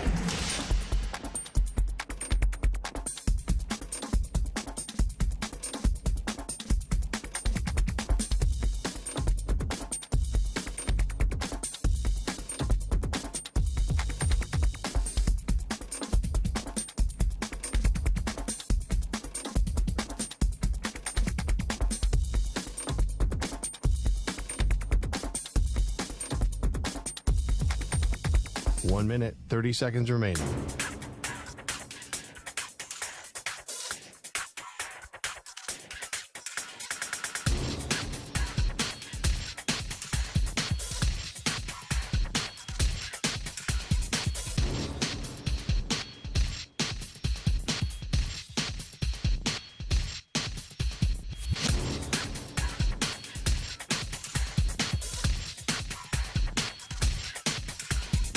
One minute remaining.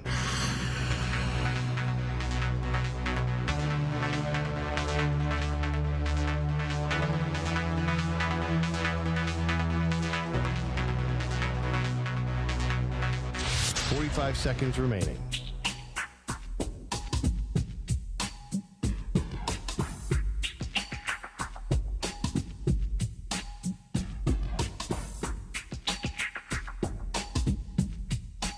Seconds remaining.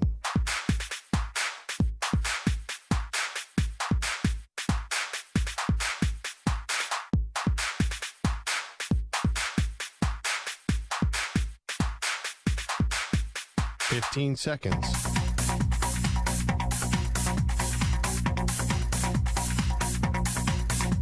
Break ends in 5 seconds.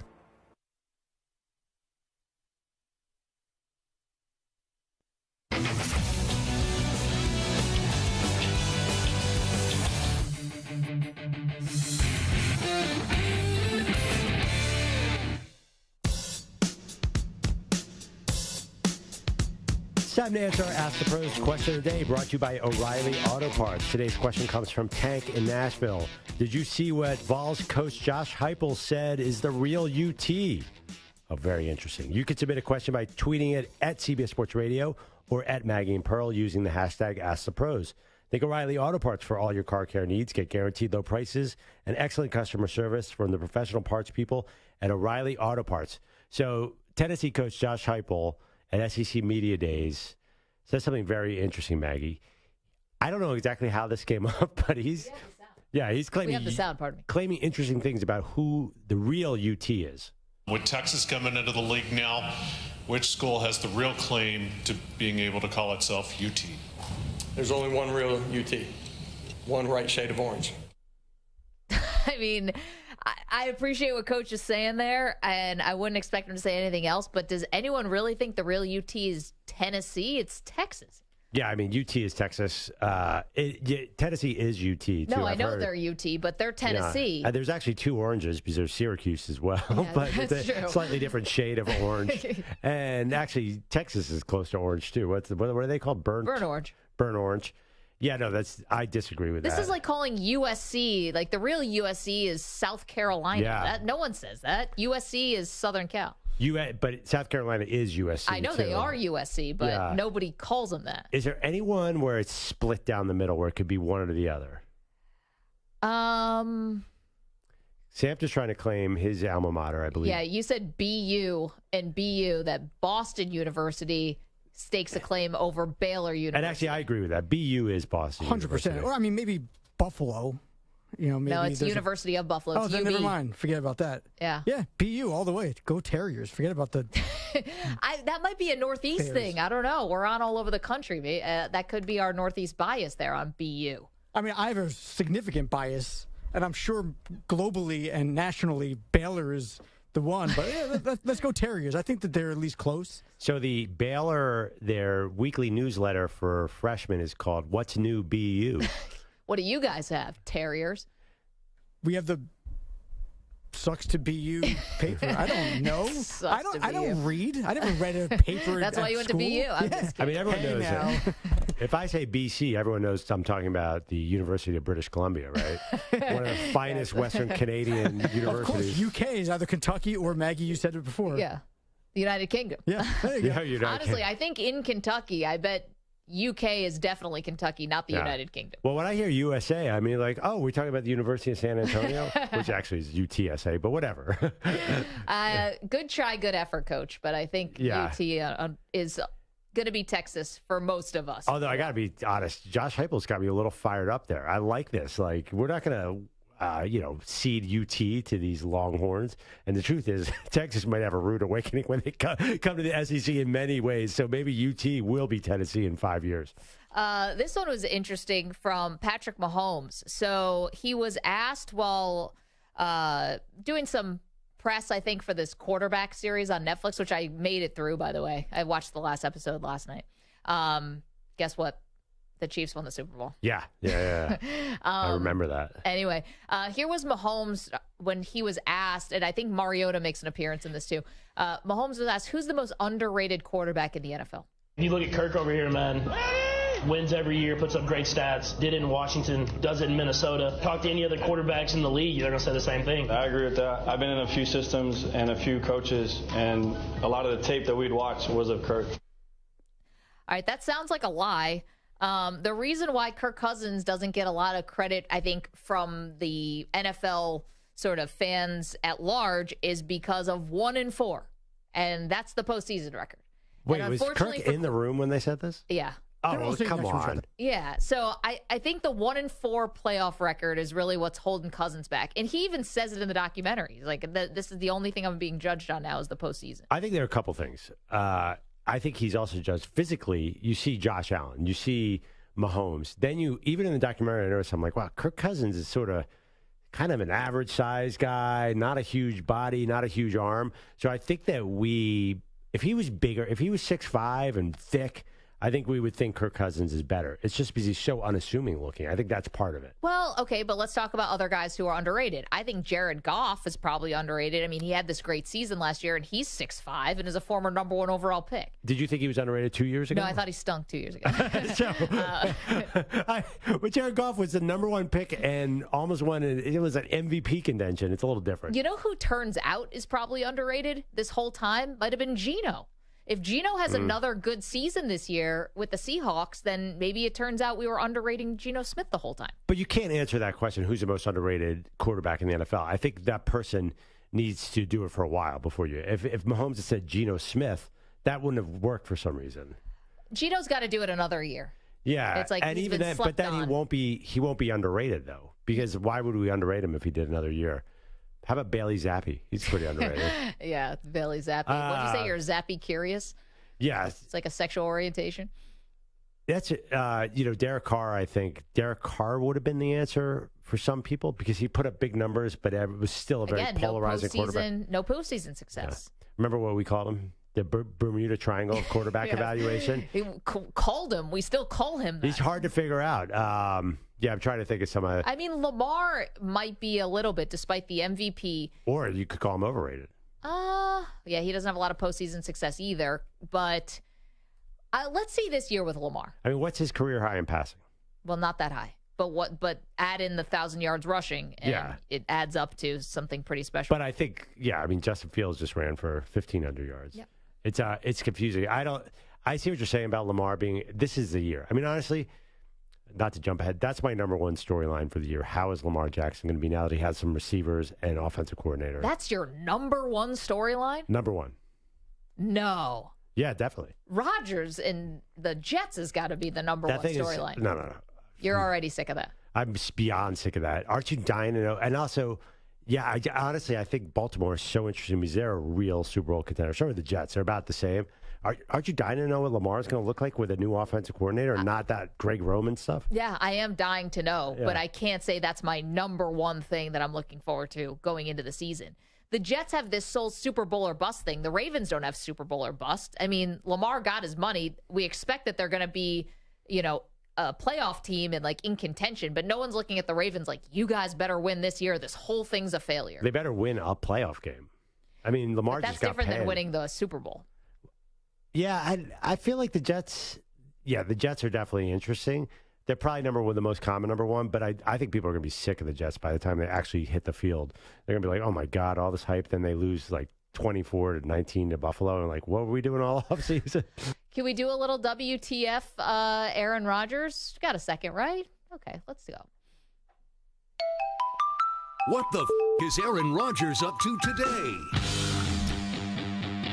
This was yesterday, but close your eyes and let's pretend that Aaron Rodgers was on the Michael Kay show yesterday in New York, and he was asked about how long he's going to play in New York City. The Jets gave up a lot for me. So, to just play 1 year, I think would be a disservice. Now, if that 1 year turns out to be a magical year, who knows? But it's more than that. It's how my body feels. The last couple months, my body's been feeling really good.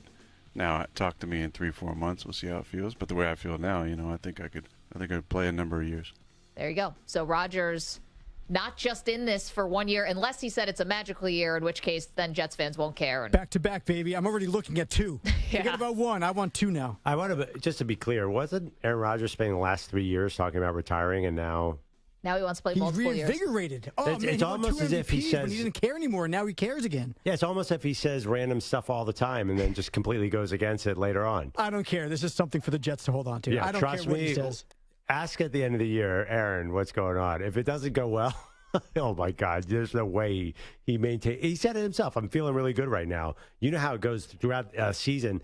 Basically, every quarterback wants to retire come February. They're like, I'm done. And you know Aaron's going to at least think that. Yeah, well, his body's going to get beaten up. Yeah, exactly. I mean, the offensive line isn't exactly the number one strength for this Jets team.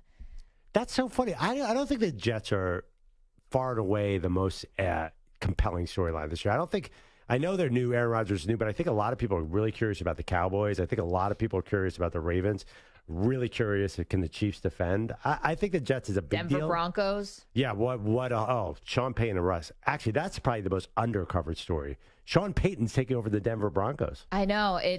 We gave Russ so much attention last year thinking this was going to be gangbusters, and it fell flat immediately. I mean, from week 1, 64-yard field goal, blah. And now it's almost like you're going to have to prove it to us that we can trust this team again. Yeah. Also, Miami Dolphins. That's another one. It's right in that high-end, interesting storyline.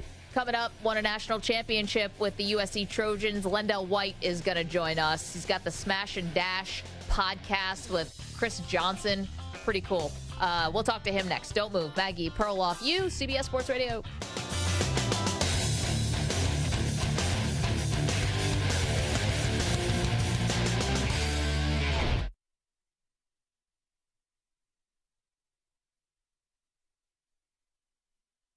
You're in a 5-minute break.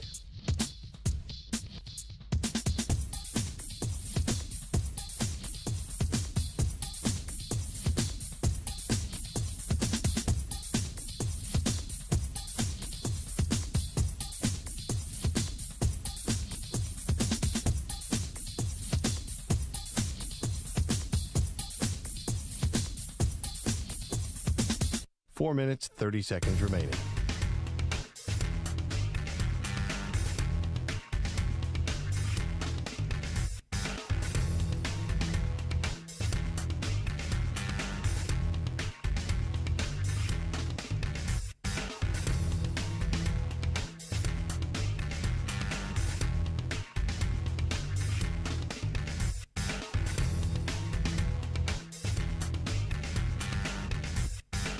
Four minutes remaining.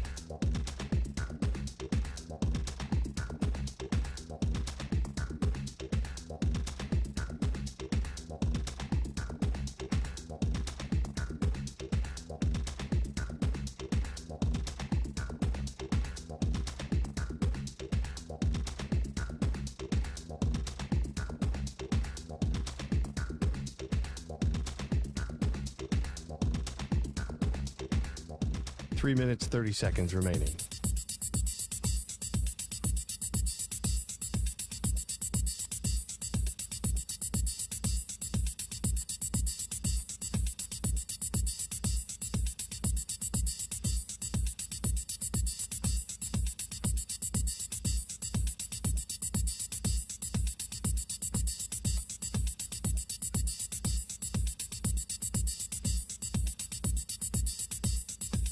Three minutes remaining.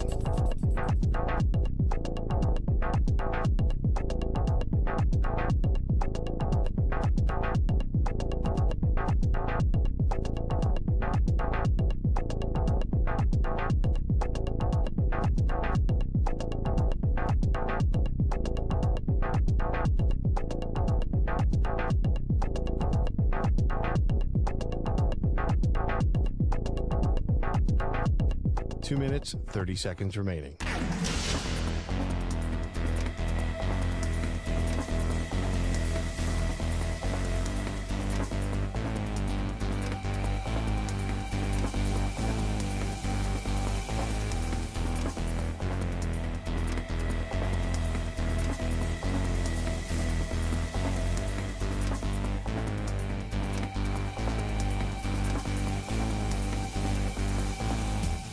Two minutes remaining.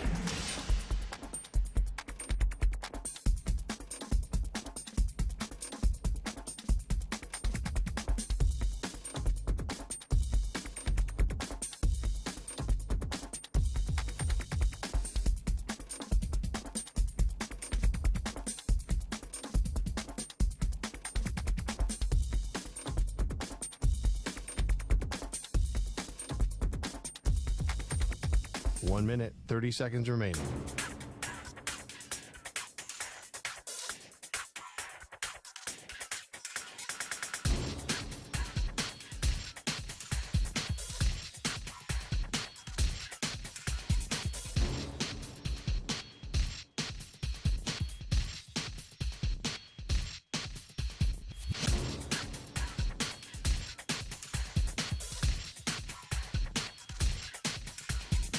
One minute remaining.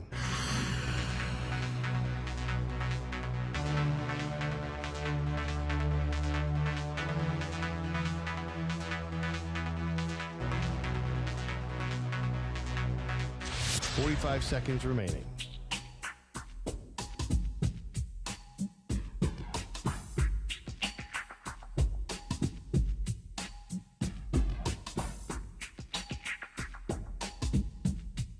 $30 seconds remaining.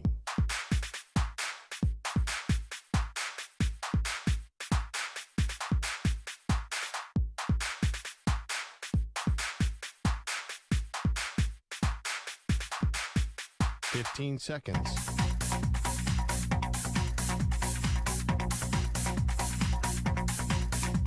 Break ends in 5 seconds.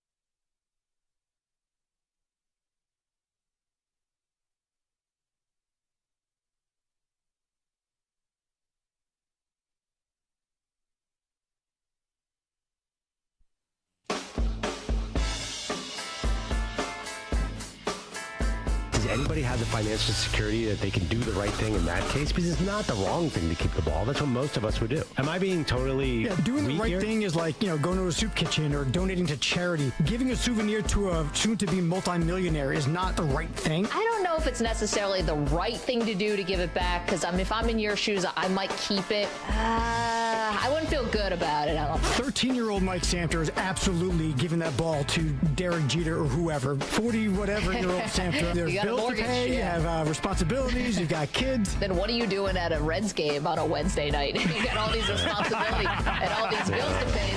They are Maggie and Perloff on CBS Sports Radio. Welcome into the show.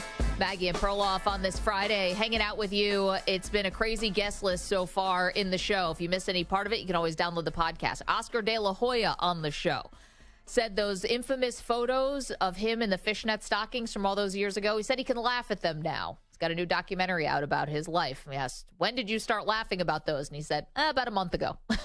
So clearly took him a long time to get over that. He was excellent. Then we had Caleb Williams on the show, Perloff, the reigning Heisman Trophy winner. Again, if you missed any of this, the Maggie and Perloff podcast is the place to go. And said not really focused on trying to win a second Heisman. Kind of saying the right thing there. Actually, he's so, his backstory is so focused on being the number one overall pick. I think he doesn't really care about the Heisman. I think he's got bigger goals in mind. Pro. Don't you? I mean, he feels like famously he's been trained for that. Yeah. I think I can already hear the NFL in him. I think so. I get it now, but the Heisman Trophy thing is going to be what people introduce you by generally for the rest of your life. I mean, even if you are the number one overall pick, how many times do you think Carson Palmer walks into a room and they say Heisman Trophy winner? They don't say former number one overall pick. Maybe, but I think the Heisman ends up staying with you a lot longer, but teams are going to be falling all over themselves to tank for him.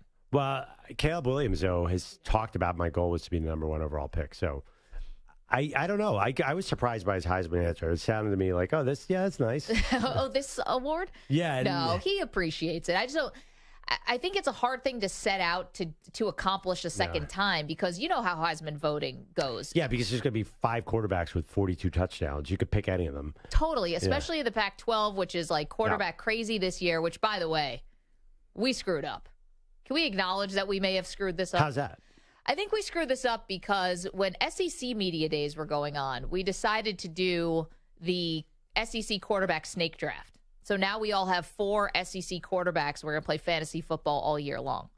We just were impatient is what we were. Yeah. We should have waited, where today is Pac-12 media day, and we should have just waited and done a Pac-12 quarterback snake draft. I don't see any reason why, considering we're playing for no stakes whatsoever that have been named yet, why can't we just do Pac-12 too? Well, we can't because Stu's not here today. So Jack's filling in. So we can't do it. Anyway, let's get to our next guest. We're talking about USC. They have been picked to win the Pac-12 in their final year in the Pac-12. And one of their stars, national champion, LenDale White, good enough to join us. He's also the host of the Smash and Dash podcast on the Believe Network. LenDale, thanks so much for the time. This has got to be exciting, as USC's picked to win the Pac-12. Was that the right choice? Should they be the preseason favorites to win the conference? I mean, come on now. We have the returning Heisman Trophy winner, Caleb Williams. We got Lincoln Riley. We have Mason Cobb. Dorian Singer, the list goes on, but of course we should win the Pac-12. They have a pretty good Oregon team out there and a pretty good Washington team, and you cannot forget about Utah. But yes, my Trojans should be number one, and I think we'll dominate this year. Okay, LenDale, last week... I gave you an easy one there, LenDale. Well, I got another easy one for you. 2 weeks ago, rather, we did a list. It's list season. We're doing the greatest college football team in the last 30 years. And I'll tell you, of course, USC was in the mix, but I might have convinced Maggie to put 95 Nebraska ahead of them. And then the 01 Hurricanes were also in that mix. So make the case for USC. Well, honestly, I grew up watching Tommy Frazier and those guys in Nebraska, so I know they were studs. I also watched, what's the guys? Frank Gore, McGahee, and all those guys down there in Miami. So I'm a big fan. Even DJ Williams is one of my good friends still to this day. But if I have to say the best college football team of all time, of course, it'd be 2003, 2004, and 2005 Trojans. We just dominated for so long. We had back-to-back Heisman Trophy winners. We played in 3 straight national championship games. It was just ridiculous, the stuff we were able to do at that time. So I would definitely put my team first. LenDale, I was telling some of the young guys in the office who might not have been there about the time that Pete Carroll did a prank and threw a dummy of you off the roof. That sounds crazy, in the era of TikTok and everything. I'm not sure you could get away with that. But were you, when that all came about... Are you kidding? They should bring it back. But when that came about, was anybody like, I don't know if this is a good idea, or was everybody, let's do it? Yeah, no, we were all in, all hands on deck. He actually called me and Reggie up there, and he wanted Reggie to do it first. But everybody... knowing the dynamic of the team, people probably wouldn't believe Reggie like that. So they turned everybody and was like, maybe LenDale should do it. And, at the time, it definitely seemed like a great idea. Like you said, now we probably would have got all kind of, backlash for it. But I think they should be able to pull pranks off like that. And it was a lot of fun for us. It brought so much joy to the team once they realized what kind of fun, Pete was having and stuff. So to me, that was probably the best prank of all time, going over the roof, but not really going over the roof, hearing all the team like gasping for air and stuff. And then when they finally see me, the relief they had, it was unreal. Oh, my God. You guys have to do it again, LenDale. Bring it back. You, Pete Carroll. I mean, let's do this. LenDale White is joining us. He's a host of the Smash and Dash podcast on the Believe Network. He does it with Chris Johnson. Of course, you guys shared a backfield with the Tennessee Titans. We'll talk about the running back position because that's gotten a lot of attention this week in the NFL. You're shaking your head already. But one more about USC and about Caleb Williams. Now, you played with 2 guys who did win Heisman's, and as for Leinart, came back, came back to campus. What is Caleb Williams like? What's he in for here? Because we talked to him last hour, and he's not he's like, oh, everything's the same. It's fine. I just won the Heisman. What's in store for him this year? Well, the thing about Caleb, and this is crazy because I got to meet him last year before all of this happened, right when he got to USC. And one interesting thing about him, I swear to God, guys, he showed me a thing on his phone, and the first thing I've ever seen on his phone was that he was going to win back-to-back Heismans. So to see that, and then he won his first one, and now he's going into the chance to win his second one. It's amazing. But on top of that, once you realize how humble he really is, how much he loves the game, how much he dedicates himself to that sport, you will realize that when he came on the show, that's really Caleb. You're going to get a humble guy that just wants to work his butt off for his team and go out there and fight. So obviously the people on campus, the girls and the teachers and everybody, whatnot, they're definitely going to treat him like a star because there's no way you can't. But I think that the way Caleb is set up, you're going to have a genuinely humble guy that's going out there ready to compete and get his second Heisman Trophy winner. See, Perloff, I told you, he doesn't just want to be the number 1 overall pick. He wants to be a 2-time Heisman. Come on, LenDale. He seems to be a little bit focused on being number 1 as well. Well, it's not hard when you got a guy like Lincoln Riley that has put out, two number one overalls in the last 10 years. And, you got a guy like Caleb coming out. Lincoln is kind of made for success when it comes to that. So I think if Caleb just takes care of what he needs to, Lincoln Riley will put him in a great situation for him to win that Heisman and then to be drafted first overall for sure. When it comes to USC, though, I mean, LenDale White's joining us. I mean, even the most staunch Trojan supporter, you can understand that there's questions about the defense. If USC is going to falter and not win the Pac-12 or go to the college football playoff, is it going to be the defense that is the reason and the stumbling block there? I mean, we all know from a couple of years ago, this just isn't a Lincoln Riley situation. We have been struggling on defense for years now. And yes, I mean, if we're being honest about it, we need the defense to step up. But I think the additions of Mason Cobb, Gentry's coming back healthy. We have Barry Alexander coming out here from Georgia. We beefed up a lot in places that we really didn't have players to compete with. So now that, getting these transfers in the transfer portal, I definitely think that our defense has enough on that side to make an impact this year. And I'm anxious to see it because if they can handle it, I definitely see us top four going to the college playoffs this year. Talking to LenDale White, of course, the host of Smash and Dash on the Believe Network, former USC Trojan and former Tennessee Titan. So, LenDale, obviously, right now, running backs are getting a lot of press, and I think rightfully so. What's been your reaction this past week after Saquon didn't get a long-term deal and Josh Jacobs did not get a long-term deal and will probably end up having to play on the franchise tag? The reaction initially is like, I knew this would come down to this. For some reason, for the last, I think about 5.5, 6 years, the NFL has devalued the running back completely. But what's crazy about them devaluing is that they still are like 60% of the whole offense. So for some reason, it doesn't add up. Somehow, some way, we got to get the NFLPA involved, get these agents and stuff in a group to where they realize that if you need to win a Super Bowl or go deep in the playoffs, you're going to need a running back, and you're going to need a very good one. So I'm shaking my head at this. I'm disappointed. Hopefully the NFL comes around and makes a big play. But guys like Derrick Henry, Josh Jacobs, Saquon Barkley, Aaron Jones, I mean, Alvin Kamara, you can name them, Christian McCaffrey. These are guys that are absolute playmakers for their teams. And if you take any one of those guys off the team, they're not going to be the same. Should Barkley and Josh Jacobs sit out? The selfish part of the running back, for the running backs, I say yes, for sure, because again, you'll see what the offenses are able to produce without those kind of guys in the backfield. But at the same time, I kind of seen this situation years ago, unfortunately, when we seen Le'Veon do it, and he did the right thing. He's been, showing guys for a long time that this is what you need to do. But when he did that, he also lost out on an unbelievable amount of money. So it's a 22. If you're willing to lose a certain amount of money and stand by what you believe in, then I definitely believe that you should do it. But, sometimes it's hard to give up $10, $12 million when it's there in front of you. LenDale, I'm looking at the stats. In 2008, you and Chris Johnson combined for 26 touchdowns. Can a team win in today's NFL? Can they zag when everyone's zigging with the pass?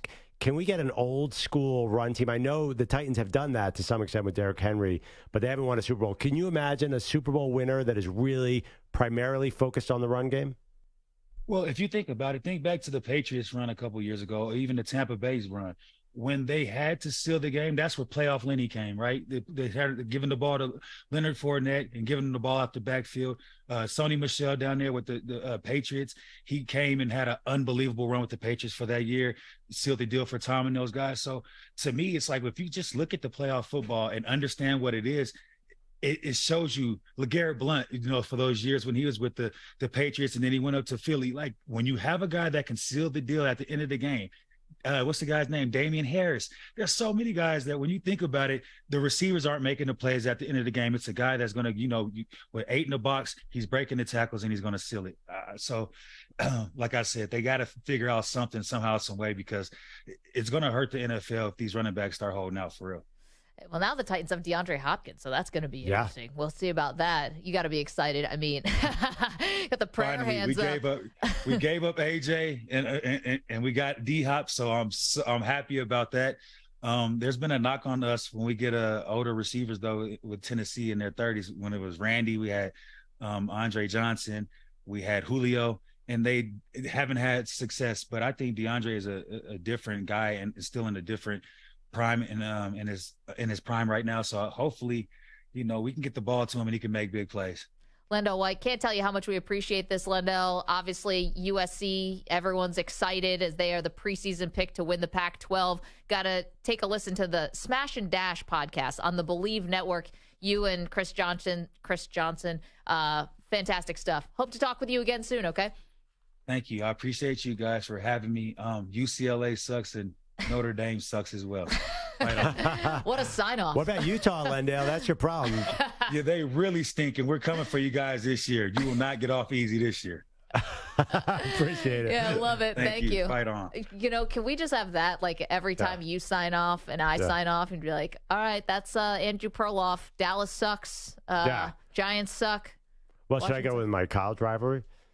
No. Cornell sucks. Yeah, please. Don't. Everyone's going to hate us. Yale sucks. Nobody cares. Yeah, it's not the same when you're an alumni of a school, you really hate the rival. Yeah. The Cowboys, I grew up hating the Cowboys, but I don't hate the Cowboys now. Should I? I mean, yeah. Come on. I know my college didn't have a rival either, so I do everything through the pros. So, but Atlanta Braves suck. Well, that I agree with. But I just respect the Braves too much. I can't even say that because they kick our butts. The Atlanta Braves I call them Terminator 2 of baseball. It doesn't matter who leaves. They reform into one giant, unstoppable winning machine. How? I mean, they're the most annoying team in the history of sports. Am I allowed to say that? I guess that is. I do feel I'm in my feelings about them. There you go. At least you can admit it. Coming up, got so much more to do, including, one sports legend breaking down in tears today on the Today Show of all places. We'll get you that sound. What made this legend and Hall of Famer just reduced to a puddle? Got all that for you. Don't move. And the advice duck, by the way. Uh-oh. Advice duck. Where's the suit? All right, we come back. I'm in a duck suit. We'll do all that next. You want to watch the show, youtube.com/CBS Sports Radio. We're across the country on our amazing CBS Sports Radio affiliates, who we appreciate so much. You can always download the free Odyssey app and listen to us crystal clear, or Sirius XM channel 158. Don't move. You're in a 5-minute break.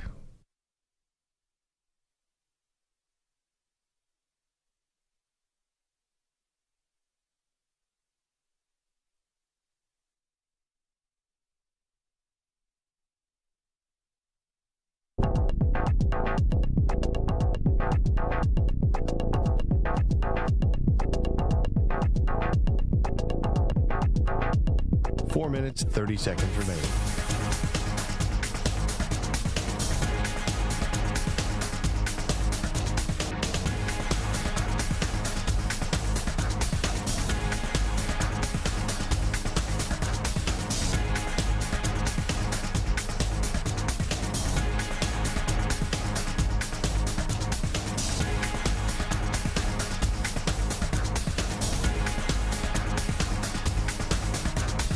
Minutes remaining.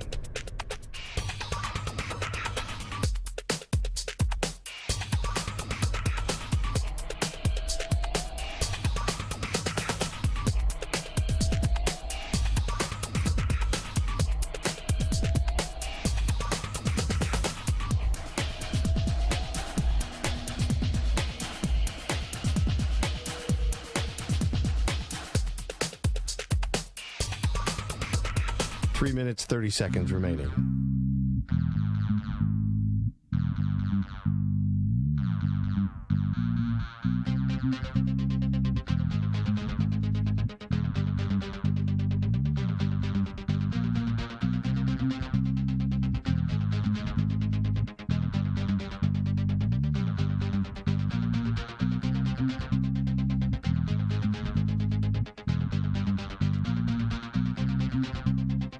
Minutes remaining.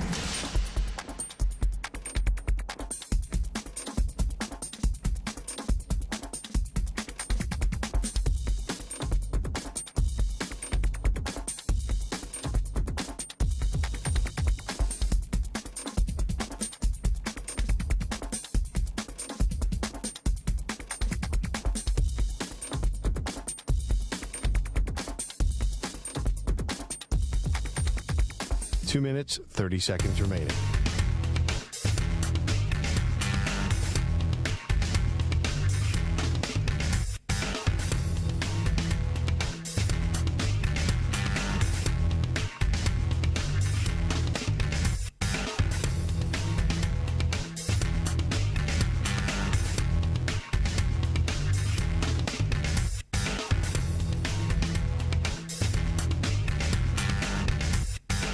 Two minutes remaining.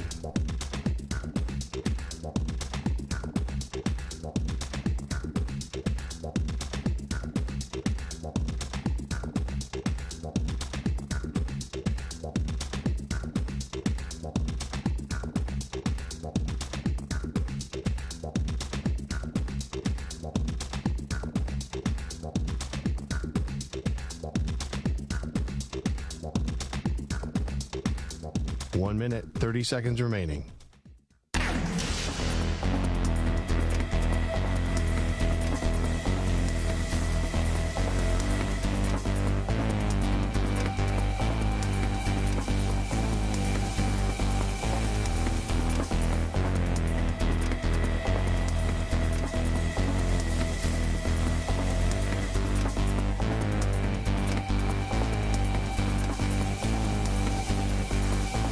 Minute remaining.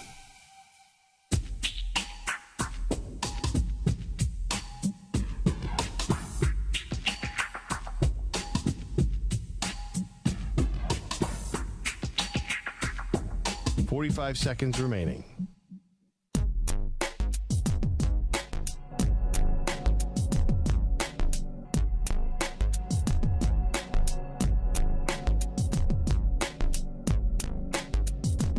Seconds remaining.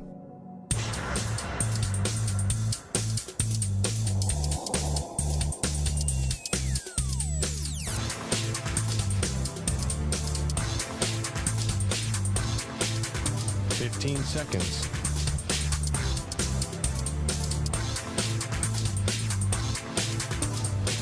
Break ends in 5 seconds.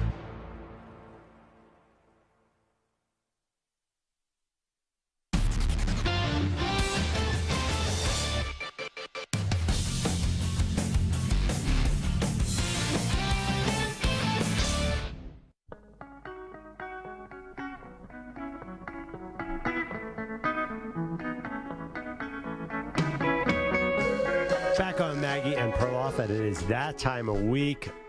Oh my gosh, so excited. I'm just, the electricity in the room when Maggie Gray exits and the advice duck comes in. Yeah. You know, come on, Maggie, no. I'm not sensing the joie de vivre from the duck that I usually get. What's wrong with the duck? I'm starting to get a little angry about the duck thing. Yeah, it's not the advice duck, it's the angry duck. Yeah.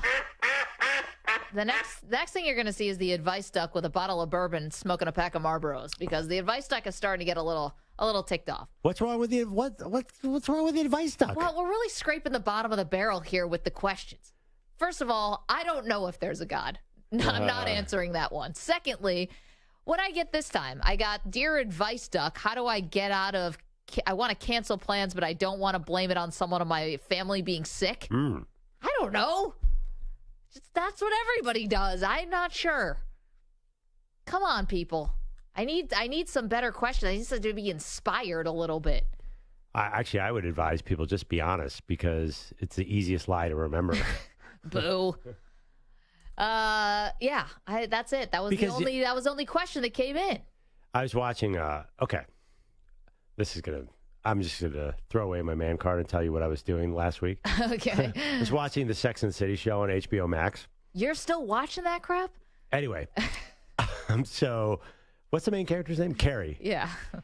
Play it off like you don't know. Sure. Carrie made up that she had COVID to get out of something. Oh yeah. See, that's a no-no. Yeah, but anyway, it caused all sorts of repercussions and hysterical situations where basically once she claimed she had COVID, she couldn't do anything that she wanted to do. So, but I got to tell you, that is an excuse that is out there in the world. Is people have faked COVID. Okay. I know that is a fact. But here's the thing. First of all, it got very serious, so we shouldn't be faking COVID. But that aside. It's a Sex and the City episode. They can do it in a weekend. Disclaimer aside, you fake COVID, that means you got to be out for a week. And people think you're highly contagious. So, yeah, I know. I saw the episode. Right, but it's a bad excuse. You shouldn't be doing this in real life. I understand, but it's good in a sitcom, at least a sitcom. She wanted to get out of a professional thing, and then she got called. She was late to lunch with her friends, and she's like, I don't want to go to that lunch. And then she continued the lie, and then she really needed to be somewhere, and she couldn't go. Right. Of course that was going to happen. Now, this is the other thing that would happen. I don't know if this happened in the show. You say you got COVID when you don't actually have COVID. You know you're getting COVID. Oh, and then karma. what do? Now you're making up excuse after excuse because you actually have COVID, but you've got to basically, now why aren't you going into work? Well, here's the thing. Even this idea of faking somebody in the house is sick, the same thing happens. First of all, if you say your kid is sick, that kid's about to get sick. Secondly, you could lead yourself into some really uncomfortable positions where everyone's like, oh, I'm so sorry that Billy's sick and I brought you over soup. And then it turns out to be a lie. Lies tend to compound on each other. Yeah. So I think you have to be really careful and really thought out. Otherwise, you end up in an episode of Curb Your Enthusiasm. It's all pretty terrible. Samter, you got something. Yeah, I got one. This is from our friend Mike S. down the hall. This guy always comes with something. He's got some crazy drama in his life, apparently. This guy. Yeah, so apparently he says that last weekend, a good friend of his, an old good friend of his, who lives across the country, came into town and gave him a day's heads up. Said, hey, I'm in town. Can you hang out tomorrow? Wow. Mike S.'s friend calls him up on a Tuesday and like, hey, I'm in town. When? Tomorrow. He calls him up on a Saturday and says, hey, I'm here tomorrow, and then I leave tomorrow night. Wait, don't you have a friend who's super rich who has a yacht? Yeah, this is from that guy? This is from the same group of friends, but not the same guy. Okay, the yacht guy gets special dispensation because dude's got a yacht. I don't care when he calls. You're going to drop everything. He's got the panic room that you covet. Oh yeah, he's got a panic room. Yeah, so it's not the rich guy. Yeah, it's not. It's not. But this is a former or a fellow Ivy League colleague of yours, but not from Dartmouth. He went to an actual real Ivy League school. I'm sorry, that was not me. What, Harvard? No. There's only 3 real Ivies: Princeton, Harvard, and Yale. Is one of those? Yes. Okay. Yeah, those are real. I'll give you that. So he gave Mike S. the. I'm sorry, I keep referring to this Mike S. as if he's not in the room. Like you know him. Yeah, almost like I know him. Why is this Princeton guy hanging out with you? That's another question. But it's not me. It's Mike S. So anyway, he calls and says, I'll be here tomorrow, but I'm leaving tomorrow night. So Mike S. was not able to hang out with him. Yeah. And Mike S. felt really bad about not being able to hang out with him. You got to stop saying Mike S. You're sounding like Jimmy in Seinfeld. Stop saying Mike S. All right, you get fine. the point, Mike. The veil has been pulled aside. I felt very bad about not being able to hang out with my friend who lives in California after having less than 24 hours notice that he was here. Am I the bleep hole? Yeah, who's in the wrong here? Well, the advice duck would actually say that your friend's in the wrong. Okay. Cali man he's in the wrong because everybody knows, especially if they're your friend, that you recently had a child. So you got a newborn baby at home and a wife. You need more than 24 hours notice. But I don't think I don't want to paint you guys all with a broad brush, but I feel like men don't think like that. Yeah, I think dudes kind of might do something like that. And if Mike didn't have the kid, he wouldn't even be asking this question because he would have dropped everything in a heartbeat. Just gone out with the guy. This is a totally different question now than it was a few months ago. Yeah. Now that he's got a kid, he can't just get up and leave. By the way, I'm shocked if Mike did not drop it. So you didn't hang out with Mike S. did not hang out with this guy? No, Mike S. is dead. Samter is back. Okay. Yeah, no, I did not hang out with him, and I felt very bad about it because I get to see him maybe once a year if I'm lucky. So I felt really bad, but he gave me 1 day's heads up, and he was like, not in the city. So I'd have to make an hour drive just to see him, or 40-minute drive just to see him. Well, that's different. Where he was Westchester. And he was just coming in and out. Coming in and out. In for a day, out, and then he could only hang out for like an hour or two, maybe grab lunch. But he wasn't even in the city, in Manhattan. That's ridiculous. And the weird thing is I found out later he was in Manhattan hanging out with his brother and didn't let me know that he was there. And then the next day, he was up in a different town. I'm sorry. Now the advice duck has got it. Now, this guy, this is not a good friend. Not a good friend. And you think you guys are good friends, but you're not. Yeah. Because clearly, he didn't prioritize you when he was coming into New York City. He wants you to schlep all the way out there? No way. Now, the weird thing is he didn't prioritize me or any of my other friends who live here in New York. He gave us all 1 day's heads up. Okay, you know what this but is, my right? other friend was able to hang out with him. I just couldn't make it. It's a non-invite. It's an invitation. Ooh. He didn't actually want to see any of you guys. And that's why he gave you the last minute, hey, by the way, I'm going to be in town, but like for 30 seconds, you can see me from 1:30 to 1:45 maybe. He didn't want to see you guys. And he thought probably, what if like I run into somebody? What if I post something on social media? They'll know I'm here. So he was doing the cursory like pretend invite. He didn't want to see y'all. Gosh, you're so cynical, Advice Duck. I mean, you're like, well, God forbid. Maybe he was just like, oh, I'm going to be in Westchester. Might as well throw something out to the guys. Maybe someone's in the neighborhood. And someone did see him. So I don't know. I feel like I'm a little angry. You're a little angry duck. I'm an angry duck. Yeah, I mean, is he in from California, my guess? Where's he in from? Cali, right. I don't know. If you found out he came to Westchester and didn't even let you guys know, you might be really angry at him. Jerry's in the chat. Advice Duck, how do you turn off everyone's mic? I can't do that. All right. Oh, that's funny, Jerry. You should hang out with Mike S. There you go. All right. Well, sorry. The Advice Duck is a little angry today. Can we get to Magic? No? Yeah, I don't understand this at all. The Magic quote. It makes no sense to me whatsoever. Which one? Magic Johnson, by the way. Magic Johnson. Yeah. Is there another Magic? No, but yeah, not the later. Yeah, you have to. I don't know if we have the sound, but I do not understand this. I can't even begin to understand what he means. Okay, so Magic Johnson was on the Today Show, and he is part of the ownership group who is buying the Washington Commanders. Now, Josh Harris. I keep calling him David Harris. Josh Harris is the lead guy. But Magic's name is attached to this. So Magic was asked what it means to be the Commanders' owner. And here's what he said. It's going to mean everything. I mean, it's the biggest thing I've ever done in my life. I mean, it's a lifelong dream. And so to know that I'm going to be an NFL owner in a great city, great market, I think it's going to be great. This is the biggest thing he's ever done. I was like, wait a minute, you're Magic Johnson. You've done a million huge things. Well, do you remember that interview he gave in Michigan State when someone said, where do you see your future? He's like, well, hopefully I'll win a bunch of NBA MVPs, but my real goal is to own an NFL team. What is he talking about? He's making it sound like everything I've done is worked up to this moment to be a minority owner in the Commanders with Josh Harris. It's ridiculous. Yeah. And you said he was emotional and crying? Yeah, so this was when he got emotional and he got choked up about being an NFL owner. And this was a bit more about representation. Breaking these barriers and going through these doors is important for me. As a proud black man, you got me choking up now. When I think about, I don't know why God blessed me with these opportunities, but I want to excel not only for myself and my family, but for all African Americans, and making sure we can see ourselves in these seats. And I want people to know that we can do the job.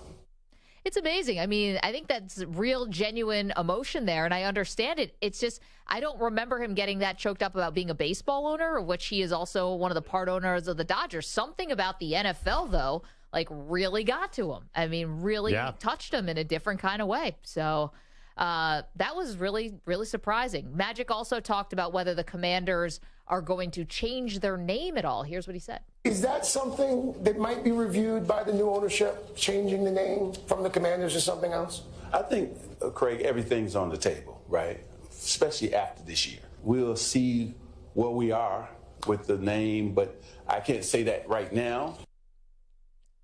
I mean, ironically, I think people hated Washington football team, and then it kind of grew on everyone. Oh, I thought everyone kind of liked it at first because it was like the soccer. Yeah, it grew on me. I loved it at first. But remember, it was like WFT. It was really close to WTF. Yeah. It got clowned a little bit, but not nearly as much as Commanders, which has just been universally panned. Yeah, Commanders, it's just lame. It's not harmful in any way. But also, wasn't Magic president of the Lakers? And like, hasn't he done all owns these entrepreneur? So he's a billionaire. I'm sorry, I understand that was touching to hear, but Yeah, I mean, I just don't understand why this NFL thing is more distinguished than all the incredible things he's done. I know. He's done so many things that he's provided representation in so many different areas already in sports ownership, you know? And also his movie theater ownership, all Definitely. sorts of things. But, yeah, the other thing is interesting to me. This is Josh Harris's team, right? What is Magic's role here? I'm very curious about that. I'd like to see that moving forward because Magic was part of this team, but is he going to play a significant part of this? Is he going to be at every game in the owner's box? I bet he is. I bet that first season, I bet he's definitely going to. It's going to be a fun shot when Washington scores. You know they're going to go up to Magic. Absolutely. Man, all right. Well, the advice duck got a little salty. Sorry about that. Because I didn't get a lot of good questions this week. But here comes Mike in California. I got to put the duck suit back on. Excuse me. I'm going to put the duck suit back on. Mike in California. Okay, advice duck. What do you do when you know that a friend's significant other is cheating on them, but you're friends with both of them? Quack, quack. Whoa. Talk about 0 to 60. We were getting, how do I get out of dinner with somebody too? I know that someone's cheating on the other person, but I'm friends with both of them. So what do you do? What would a duck do here? Ackerman? I have a question. Now, which one is cheating? Who's Who the are you cheating? closer to? Yes, because hypothetically, let's just say guy knows guy and girl, and it's the guy that's cheating. So if he's friendly with both and he goes to the girl, and then suddenly, is it one of those, well, you like her, so you're making up this lie about me? Ackerman, have you been in this situation before? I've This not, sounds but like you have a little experience here. Must have been an after-school special growing up. Okay, here's what I think about it. Sure, Ack. Like we'd buy that. Here's what I think you have to do. You got to go to the person who you know is cheating. And you got to, probably ask them, hey, what are we doing here? What are we doing? Hey, what are you doing here? I'm friends with both of you. Mm-hmm. What do you hope happens here? Here's the advice. You got to be a friend to that person. You just got to be a friend. Can I offer alternative advice? Do nothing and keep your nose out of it. Well, that's a given. But bro code, you definitely can't rat out another guy. If you're a guy, I don't think you rat out anybody here. I'm saying you go to the person who's having the affair and say, how can I help you? Do you want to save your marriage? Do you want help? Do you want to go to couples counseling? All that stuff. What kind of Squaresville do you live in? What am I going to say? Can you videotape it and send it to me? I mean, what? I just think, if the person's cheating, that's, first of all, it's their business, but that's kind of. But if you know about it, that means somebody let you in. He's saying, what do you do if you know that a friend's significant other is cheating on them? Yeah, but you're friends with both. Yeah, I think there's a guy code that you got to let the guy do whatever he wants, right? No? Well, are you really friends with both of them? Even if you are friends with both of them, to go to that guy's wife and say something is out of. Well, I'm not advocating for that. But what if you're friends with the woman? And not the guy? Well, you're friends with both, but let's say you were friends with the woman first. I think it's the guy code. You can't do it. Still guy code. But also, I disagree. Yeah. If you're friends with the girl and then you become friends with the guy because she's your friend is just dating this guy, you go to your friend. Yeah. I guess it depends on how long you've known her for, but I have friends who I knew that the guy was cheating and I went to the girl because I was friends with her and the guy was just kind of the guy that she was dating at the time. Yeah, but these two are married, obviously. Yeah, so it wasn't it's a little that. different. But here's the thing. You can't be the person who tells the other that breaks the news. You can be under certain circumstances. Of course you can. You have to be. No, you can't be the person who goes to the person who's being cheated on and says, "I got news for you. Your husband or wife is cheating on you." That can't be your role. That's a tough role. I agree with Maggie. It is a tough role, but who else is going to do it? Well, if the cheater is not eventually the cheater will confess, or they'll get caught. Yeah, that's what. Or they'll get away with it the rest of their life to live happily ever after until they get caught. Well, that's going to be to get caught. That's going to be a tough spot because when or if the person gets caught and then they find out that you knew about it the whole time, that's going to be uncomfortable. I mean, listen, you don't want to break up a marriage, but you have to clear yourself, clear your, cover your own ass, unburden yourself. Yeah, but it's not your news. It's not your. But if you know about it, like you said, if they find out about it and they find out that you knew, now you're a villain. Right? So you can't be the villain. You have to, like, as soon as you find out, try to mediate it in a certain way that you're not just the one bearing the news. But eventually you have to tell. No, you got to go to the person who's cheating. You got to be like, you just put me in an impossible position. You got to do something about it. So then when if the person finds out that they've been cheated on and you knew about it the whole time, you say, listen, I went to them and I said, do something about it. I didn't just stand by idly. Let me put a little twist on this because I alter the question and make it even harder. You find out that this is happening, there's an affair going on. Do you tell your significant other? Got to. The code of the married people. And the married people's a vault, right? Married person's a vault. So you got to tell your husband or wife everything. You find out Jim is having an affair, you have to tell I don't know. Not only do you do that, you have to come home and say, do I have news for you? No, but then the wife now has this secret on her, and then she knows Jenny, and she's got to tell Jenny. So you might as well just go ahead and tell Jenny directly. No. Because if you tell your wife, then I would just vault it up and just shut it down. Stay out. Perloff's packing his bags and leaving the country. You're not even having the affair. If my friend is having an affair, I'm not telling my wife about that. Not in a million years. Why would I want to bring those problems into my life? You got to tell your significant other everything. No, you don't tell them that. If you have a guy friend. It's okay if you had a girlfriend who you know is having an affair, you're going to... Tell my husband?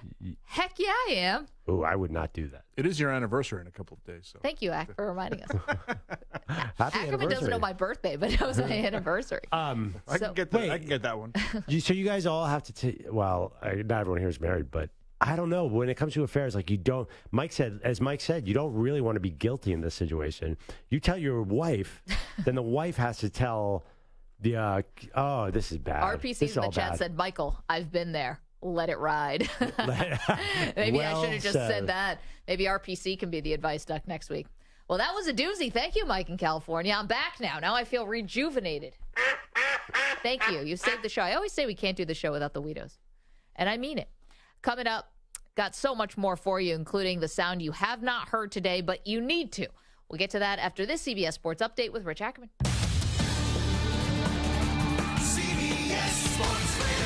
Sports Flash. On the eve of training camp, Bryce Young has signed his rookie contract with the Panthers. The top pick overall reportedly gets over $37 million over the next 4 years. The Giants adding some backfield depth by coming to terms with James Robinson, and they have also signed Cole Beasley, so another former Buffalo Bill joins the Giants. Melvin Gordon never did get the big payday he was looking for and is now with his sixth team, reportedly signing a one-year deal with the Ravens worth over $3 million. The Tampa Bay Rays charged down to the best start in baseball, but have cooled off considerably with 6 straight losses, and that last night's loss dropping them from the top spot in the AL East for the first time this year. They'll come back with 10-game winner Zach Eflin tonight in Game 2 of the series, while Kyle Bradish will start for the Orioles. The Dodgers are in Texas after taking 2 of 3 in Baltimore. L.A. opens the day with a 2-game lead over the Giants and Diamondbacks in the NL West. Rangers 4 up in the AL West and have won 6 in a row. The Giants are in Washington tonight. The Diamondbacks are in Cincinnati. The Cubs beat the Cardinals 4-3. Brian Harman, your leader at the British Open after 2 rounds at 10 under par. 5 shots better than Tommy Fleetwood. I'm Rich Ackerman. CBS Sports Radio is everywhere, at home, in your car, and of course on your phone and tablet. Find us on your local affiliate, SiriusXM Channel 158, or the free Odyssey app. CBS Sports Radio.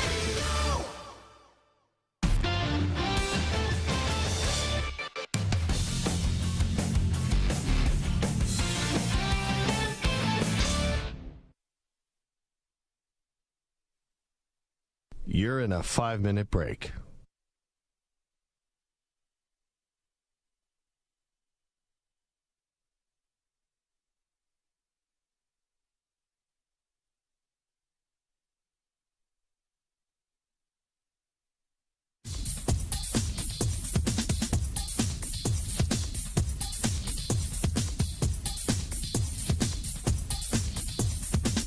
Four minutes, 30 seconds remaining.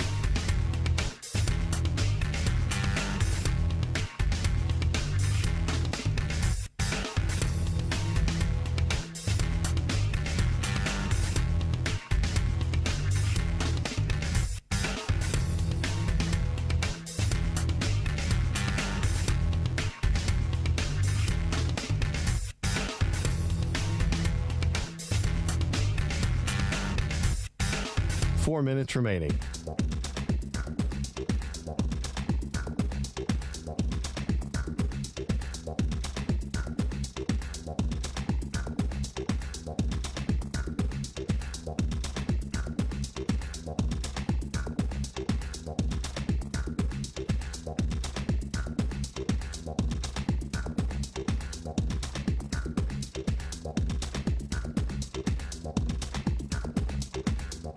Three minutes, 30 seconds remaining.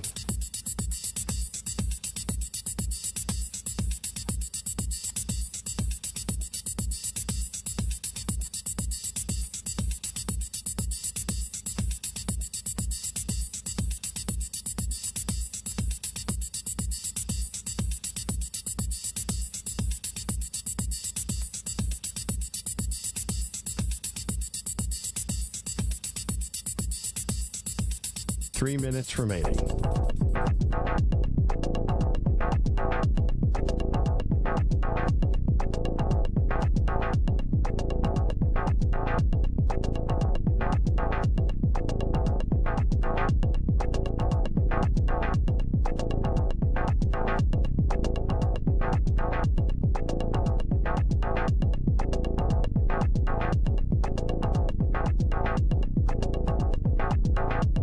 Two minutes, 30 seconds remaining.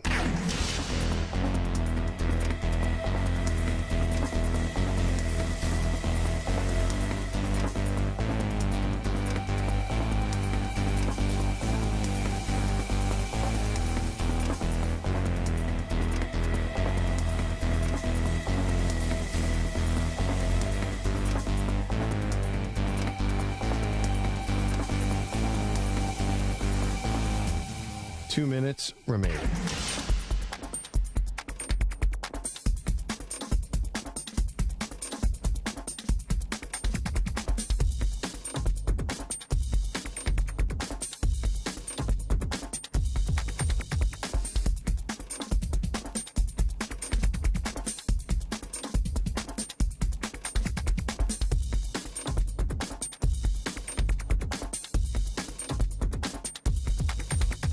One minute, 30 seconds remaining.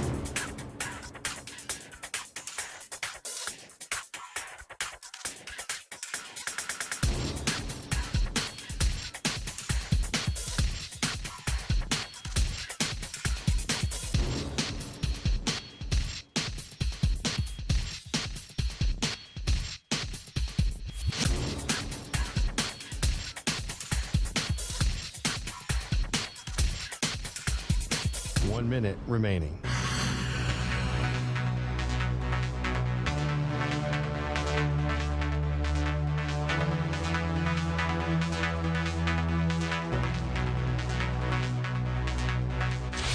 Five seconds remaining.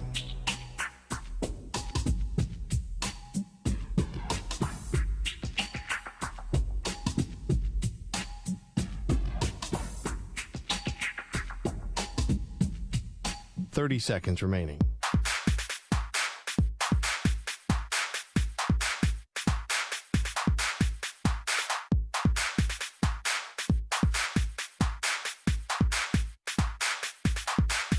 Fifteen seconds.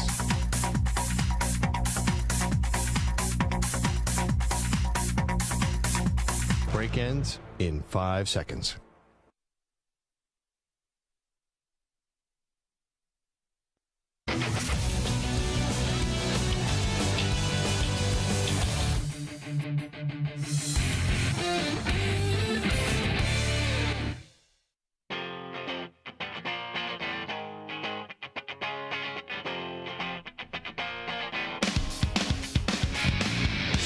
Maggie, Perloff.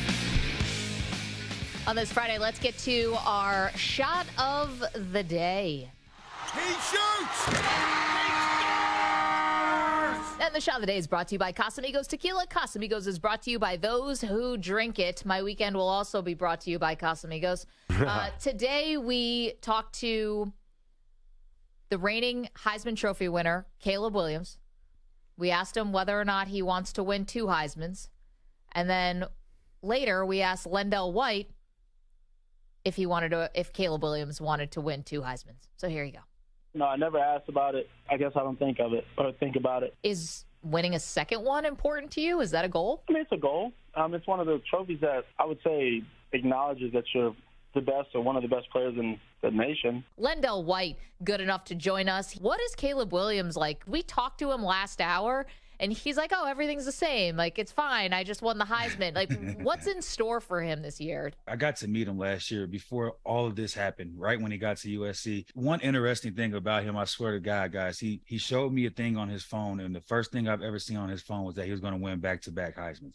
To see that, and then he won his first one, and now he's going into the chance to win his second one. There you go. Dude wants to win a second Heisman. And it's a good goal to have. Hasn't been done since Archie Griffin, obviously. But the thing about the Heisman voting that can be kind of annoying is it's almost like, what do you do just the last couple weeks before you turn in the ballots? It doesn't feel like a season-long award. It's like it's the very last bit of the season. Yeah, I mean, you can't peak too early like Leonard Fournette did. You have to be careful about that. I think it's going to be really hard because I think voters don't want a repeat champion. They want Archie Griffin to be that guy. So if it's really close, and there's going to be some quarterback that's going to have 40 touchdowns, a Caleb will have 40 touchdowns. So in the age of passing now, you could pick a lot of guys. I mean, look, whoever's the Ohio State quarterback, just put him in there too. They're always invited to New York. So I think it's going to be really hard. I don't think he does it just because of that. I think he's going to have a Heisman-worth season and not get the award. Yeah, I mean, this is a guy, though, people throwing around generational talent. I mean, there's a lot of expectations on Caleb Williams. I mean, Trevor Lawrence never won, so. No, I know, but that's why I think the voters are actually, like, in the mood to give it to a back-to-back person. But they're going to love, say, Michael Penix has a huge season. They're going to love him.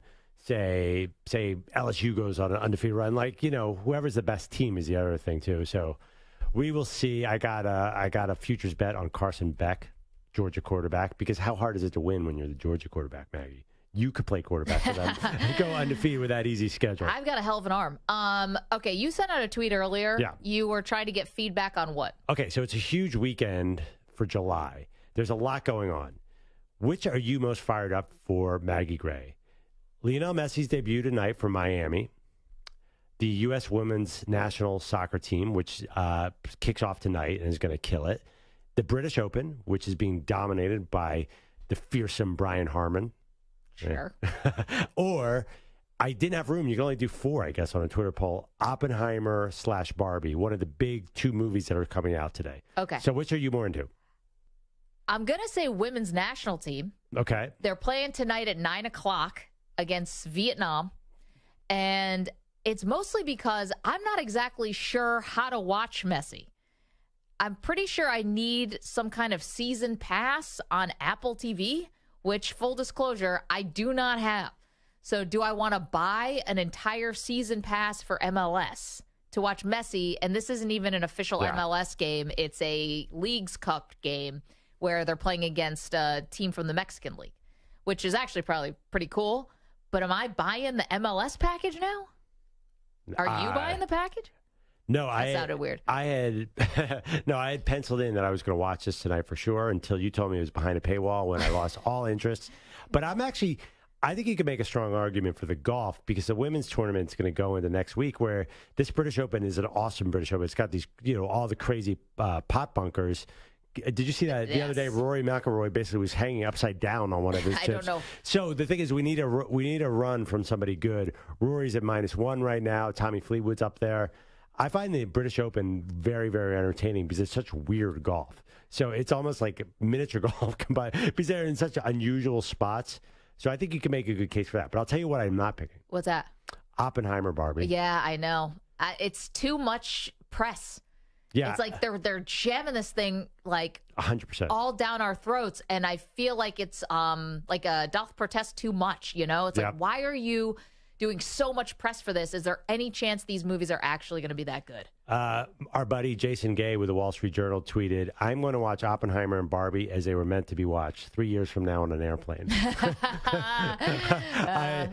I mean, they both look really good, but you're right. After a certain number of commercials, I feel like I'm being sold a false bill of goods because I did not enjoy Indiana Jones and the Dial of Destiny. Yeah. And that one was also shoved down my throat. Anytime, any movie that merges with the NBA playoffs, and like you'll see a dunk by LeBron and then a clip from the movie. I can't do it. It never works for me. No, there have been a couple movies in my life where I was so excited to see them, and then they just really fell flat. Like what? The number one going away has got to be the Sopranos movie. Remember when The Many Saints of Newark came out? And we were waiting a decade for that movie. I mean, if anyone loved The Sopranos, you just couldn't wait. It was a prequel, and it was like, Tony's son, James Gandolfini's son played Tony. Tony, yeah. All that stuff. And that movie was awful. Yeah, that was Terrible. not good. No. Yeah, for me, it was Caddyshack 2, which I was so excited for. You know that's my Achilles heel. I could put any sequel, and you're like, you love the sequels. Ghostbusters 2, Caddyshack. Well, not Jaws 2. Don't tell me you like Jaws 2 more than Jaws 1. No, I don't like Jaws 2 more than Jaws 1, but I did like Jaws 2. Rocky 2? No, I liked Rocky 4 against the Russian. That was my more favorite one. I love that you unapologetically don't like the critical darling and like the sequel. Come on, because I've got my own tastes. Okay, what if the poll was Oppenheimer versus Barbie? Which one do you want to see more? Probably Oppenheimer. I think Barbie I'll get to. I don't think I need to see that on the big screen. Where a Christopher Nolan movie, I feel like, Batman and all the Dark Knight or whatever, I kind of want to see them in the theater. See, for me, it's Barbie because I know how Oppenheimer ends. Yeah, with a bang. Yeah, there you go. Okay, anyway, thank you, Mike Samter. Thank you so much to Jack Curry. Thank you. What a guest list today. Oscar De La Hoya, Caleb Williams, and LenDale White. Thank you to the Weedos and the Purple Drinkers, everybody who chimed in on Maggie and Perloff's LeBron versus Jordan week. The great debates series continues next week. Whole new topic.